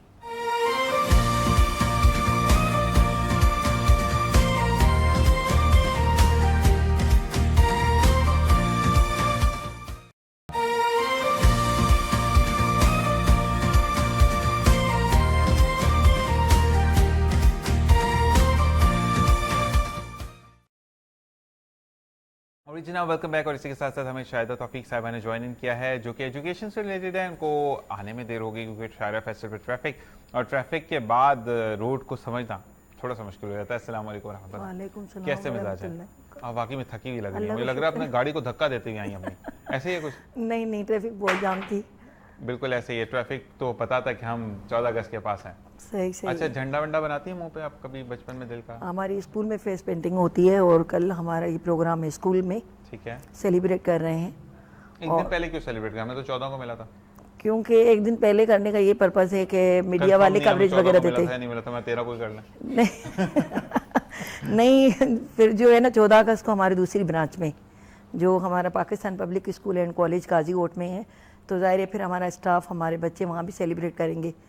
तो ये दिन दोनों हमने यही डिसाइड किया कि कल हमारा अपने स्कूल में सेलिब्रेट करेंगे और 14 अगस्त को गाजीकोट में जो है सेलिब्रेट करेंगे। ज़बरदस्त। अच्छा, मुझे एक बात मैं आपसे बोलूँगा शायदा, कि हमारा जो स्कूल का कॉन्सेप्ट है ना वो सारी ज़िंदगी इम्पैक्ट रखता है। हमने आज जो पढ़ा, मैं अपने 14 पॉइंट्स ऑफ कायद-ए-आज़म याद करके मैं गया था, 9th के पेपर देकर आया था और अगले दिन मेरा शो था और 14 नकात मैंने पूरे पढ़े थे क्योंकि माइक के अलावा सिस्टम बैठ गया था बिल्कुल रेडियो पाकिस्तान में। तो जो स्कूल का इम्पैक्ट होता है बहुत असरअंदाज होता है। तो मुझे ये बताएं कि आपके स्कूल के अंदर भी जो बच्चों की, मैं फर्स्ट टू मैट्रिक की बात कर फर्स्ट टू क्लास 8 की बात कर रहा हूँ, 9th मैट्रिक को छोड़ दो, वो बच्चे बड़े हो जाते हैं। पहली से लेकर 8वीं तक के बच्चों को आप लोग बताते हैं कि पाकिस्तान कितनी जिद्दोजहद से बना, पाकिस्तान को हमने कितनी कुर्बानियों से हासिल किया, क्योंकि वो फेसबुक उस वक्त नहीं थी कि कायद-ए-आज़म इल्हाम इकबाल को फेसबुक पर वो स्टेटस अपडेटेड कर देते कि मैंने ख्वाब देखा, भाई आपने कुछ ऐसा वैसा देखा। तो मकसद ये है कि हमने जिद्दोजहद से पाकिस्तान को हासिल किया, ना कि बाजे बजाकर। ऐसा बताते हैं हम लोग स्कूल में। देखिए मोंटेसरी से तो नहीं, 1 से लेकर ये बच्चों को नॉलेज देते हैं कि पाकिस्तान हमने कैसे आज़ाद किया या हमारे बुज़ुर्गों ने कैसे बेशुमार मेहनतें करके पाकिस्तान को आज़ाद किया। तो हर यानी क्लास में सब्जेक्ट होता है, जैसे अब PST है, PST 8th 9th मैट्रिक को पढ़ाई जाती है, तो उसमें पूरी नॉलेज पाकिस्तान की ही है। उसके अदरवाइज़ भी तमाम सब्जेक्ट में ज़रूर 1-2 चैप्टर होते हैं जिसमें बच्चों को टीचर नॉलेज। चैप्टर मैटर नहीं करता। देखिए चैप्टर 14 अगस्त के हवाले से मैं एक बात बता रहा हूँ, एजुकेशन बीइंग स्टूडेंट अगर मैं बात करूँ तो मैं कभी भी मैं रट्टाफिकेशन पे जाऊंगा। I am very very good रट्टाफिकेशन मास्टर। मैंने वो वाली बात है, रट्टे मार मार के मैंने पोजीशन ले ली। तो मुझे ये बताएं कि आपका जो एक बेसिक जॉनरा है वो ये होना चाहिए कि आप अपने बच्चों को तालीम दें कि पाकिस्तान, जब आप स्टोरी में बच्चों को बताते हैं ना सिलेबस सेट के, बच्चा इंटरेस्ट से सुनता है। आप अगर सिलेबस पढ़ाएंगे चैप्टर 14 पॉइंट्स ऑफ कायद-ए-आज़म, अबे यार याद भी करने पड़ेंगे, उस जहन में वो चीज़ चल रही होती है। आप स्टोरी वाइज लेकर एक दिन हफ्ते में एक दिन दे तो बड़ा अच्छा रहता है कि अपने बच्चों को बताएं कि हम पाकिस्तानी और हमने कैसे पाकिस्तान हासिल किया। पहले के ज़माने में लोग बच्चों को सुबह सुबह परेड पर लेके जाते थे। मुझे याद है मेरे 2009 में क्लास 7 में मैंने रेडियो पाकिस्तान को ज्वाइन किया और मैंने 16 साल रेडियो पर दिए और 14 अगस्त से एक दिन पहले ही मैं रिकॉर्ड हर दफ़ा प्रोग्राम कर जाता था, क्योंकि 14 अगस्त वाले दिन पूरा रेडियो पाकिस्तान और PTV कायद-ए-आज़म के मज़ार पर होता था और वो लाइव हम परेड देते थे, सब चीज़ें करते थे और वो वहाँ से चीज़ें जब होती थी तो पता चलता था। आजकल बच्चे सारी रात साइलेंसर निकाल कर घूम रहे होते हैं, सुबह 4 बजे आकर सोते हैं आतिशबाजी करके और फिर सोते सोते जवान उठते हैं 4 बजे, कायद-ए-आज़म ने मुल्क आज़ाद भी करवा लिया था उससे पहले। तो मुझे ये बताएं कि क्या ऐसे बच्चों को आप कहते हैं? ऐसे अब देखे वो डिपेंड करता है बच्चों के ऊपर। टीचर तो ज़ाहिर हमारे पास तो तकरीबन 26 साल हो गए, ये एक्सप्लेन करती हैं रोज़ाना, जो है बच्चों को आगाह करती हैं। बच्चों को नहीं, पेरेंट्स को करें। देखिए बच्चा तो बच्चा है, पेरेंट तो कहता है मेरा बच्चा थक गया, सो क्या, क्यों नहीं मार के लित्तर मार के उठाए सुबह 8 बजे की, बेटा परेड हो रही है देखो टीवी पे।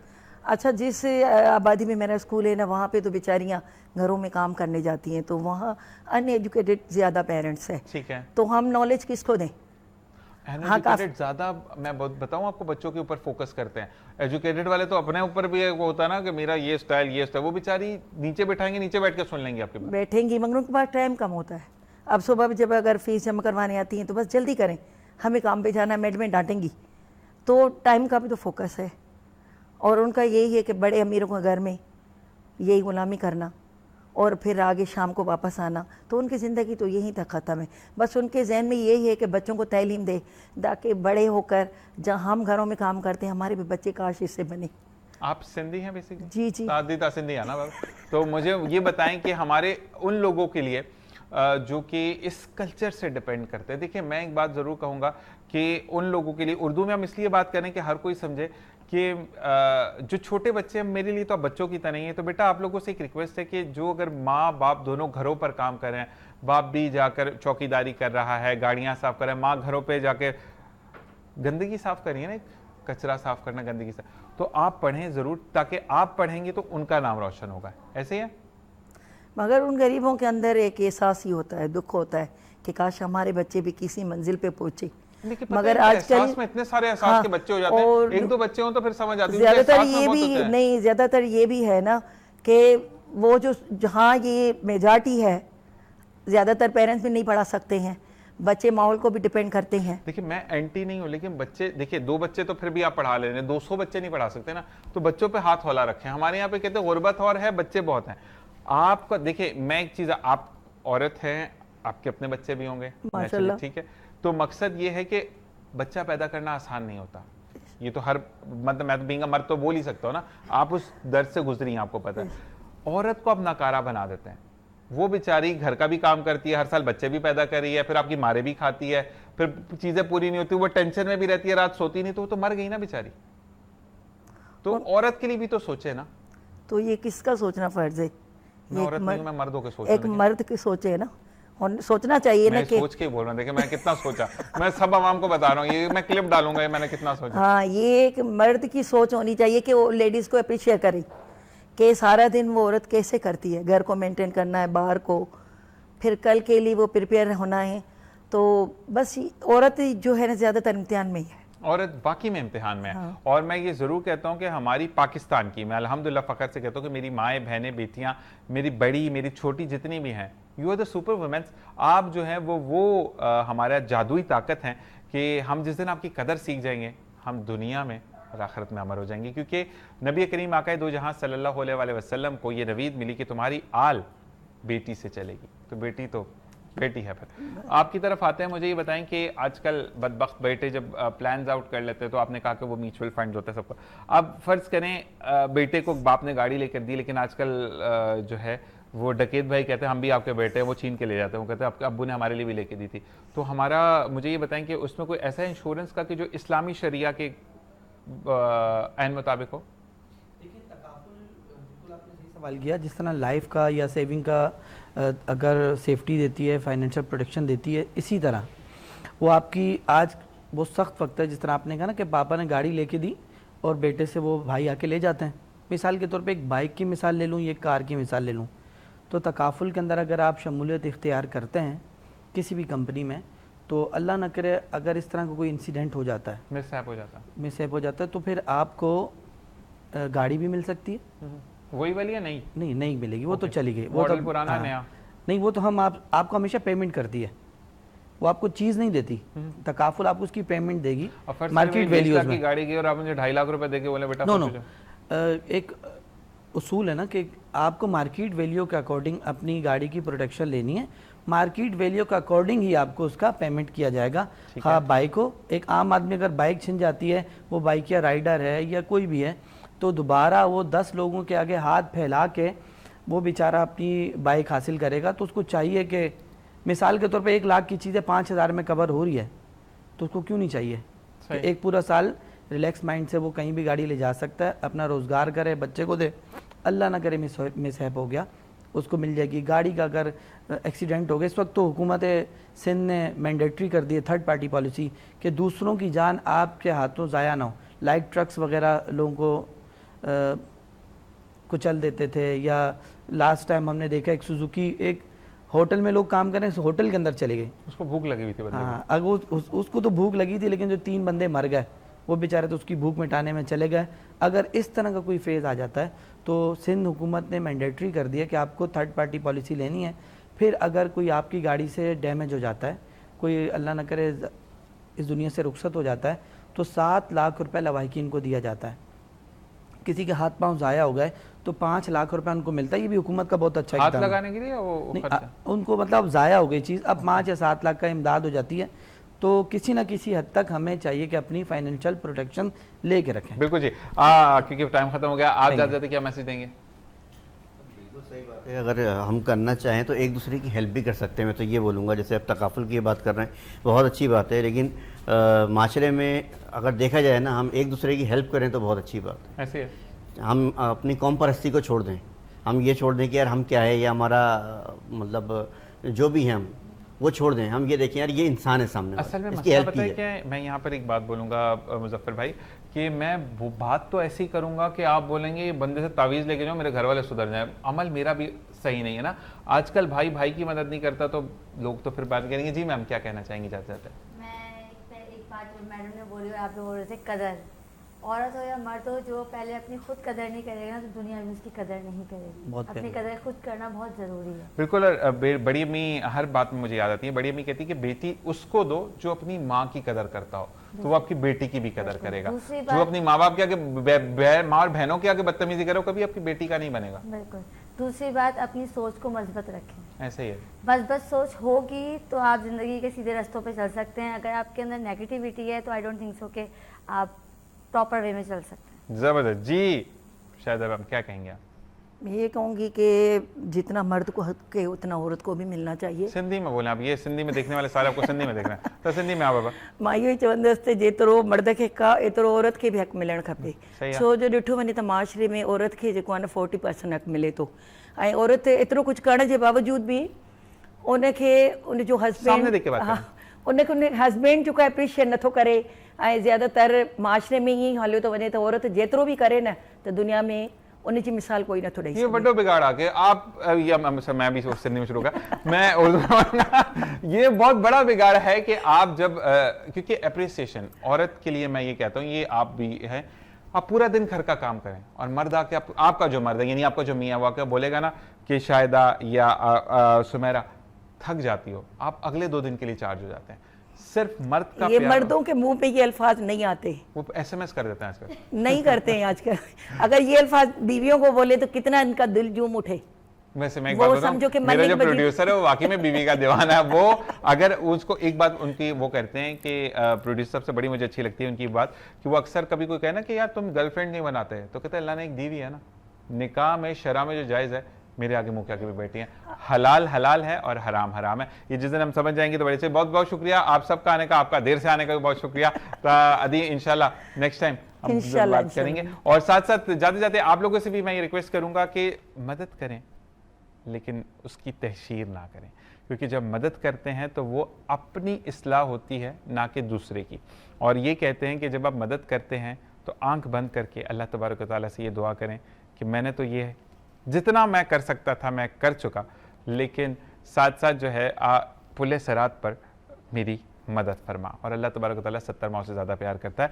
और जैसे कि हम सेलिब्रेशंस की बात करें तो यहाँ पर हम मरहूब साहब की इस काविश को, इस मेहनत को हम नहीं छोड़ सकते, जो कि मेरे बैक पर अगर आपको कैमरा फोकस कर रहा है तो ये वाज जो है ये मरहूब साहब ने हमें गिफ्ट किया था, जो कि लाहौर जाने से पहले एक दिन पहले, उस दिन रात में उनकी ट्रेन थी और दिन में बुलाकर हमें दिया। और आज उनकी तबीयत ख़राब थी, उन्होंने आना था, और साथ साथ और उनकी हमारी जो भाभी हैं उन्होंने इंस्टेंट और जब भी उनके घर जाएं तो बड़ा ज़बरदस्त था वो चीज़ों को ऑर्गेनाइज़ करके रखते, तो उन्होंने ये फ्लावरिंग उन्होंने की है और ये जाकर मार्केट से लेकर आए हैं।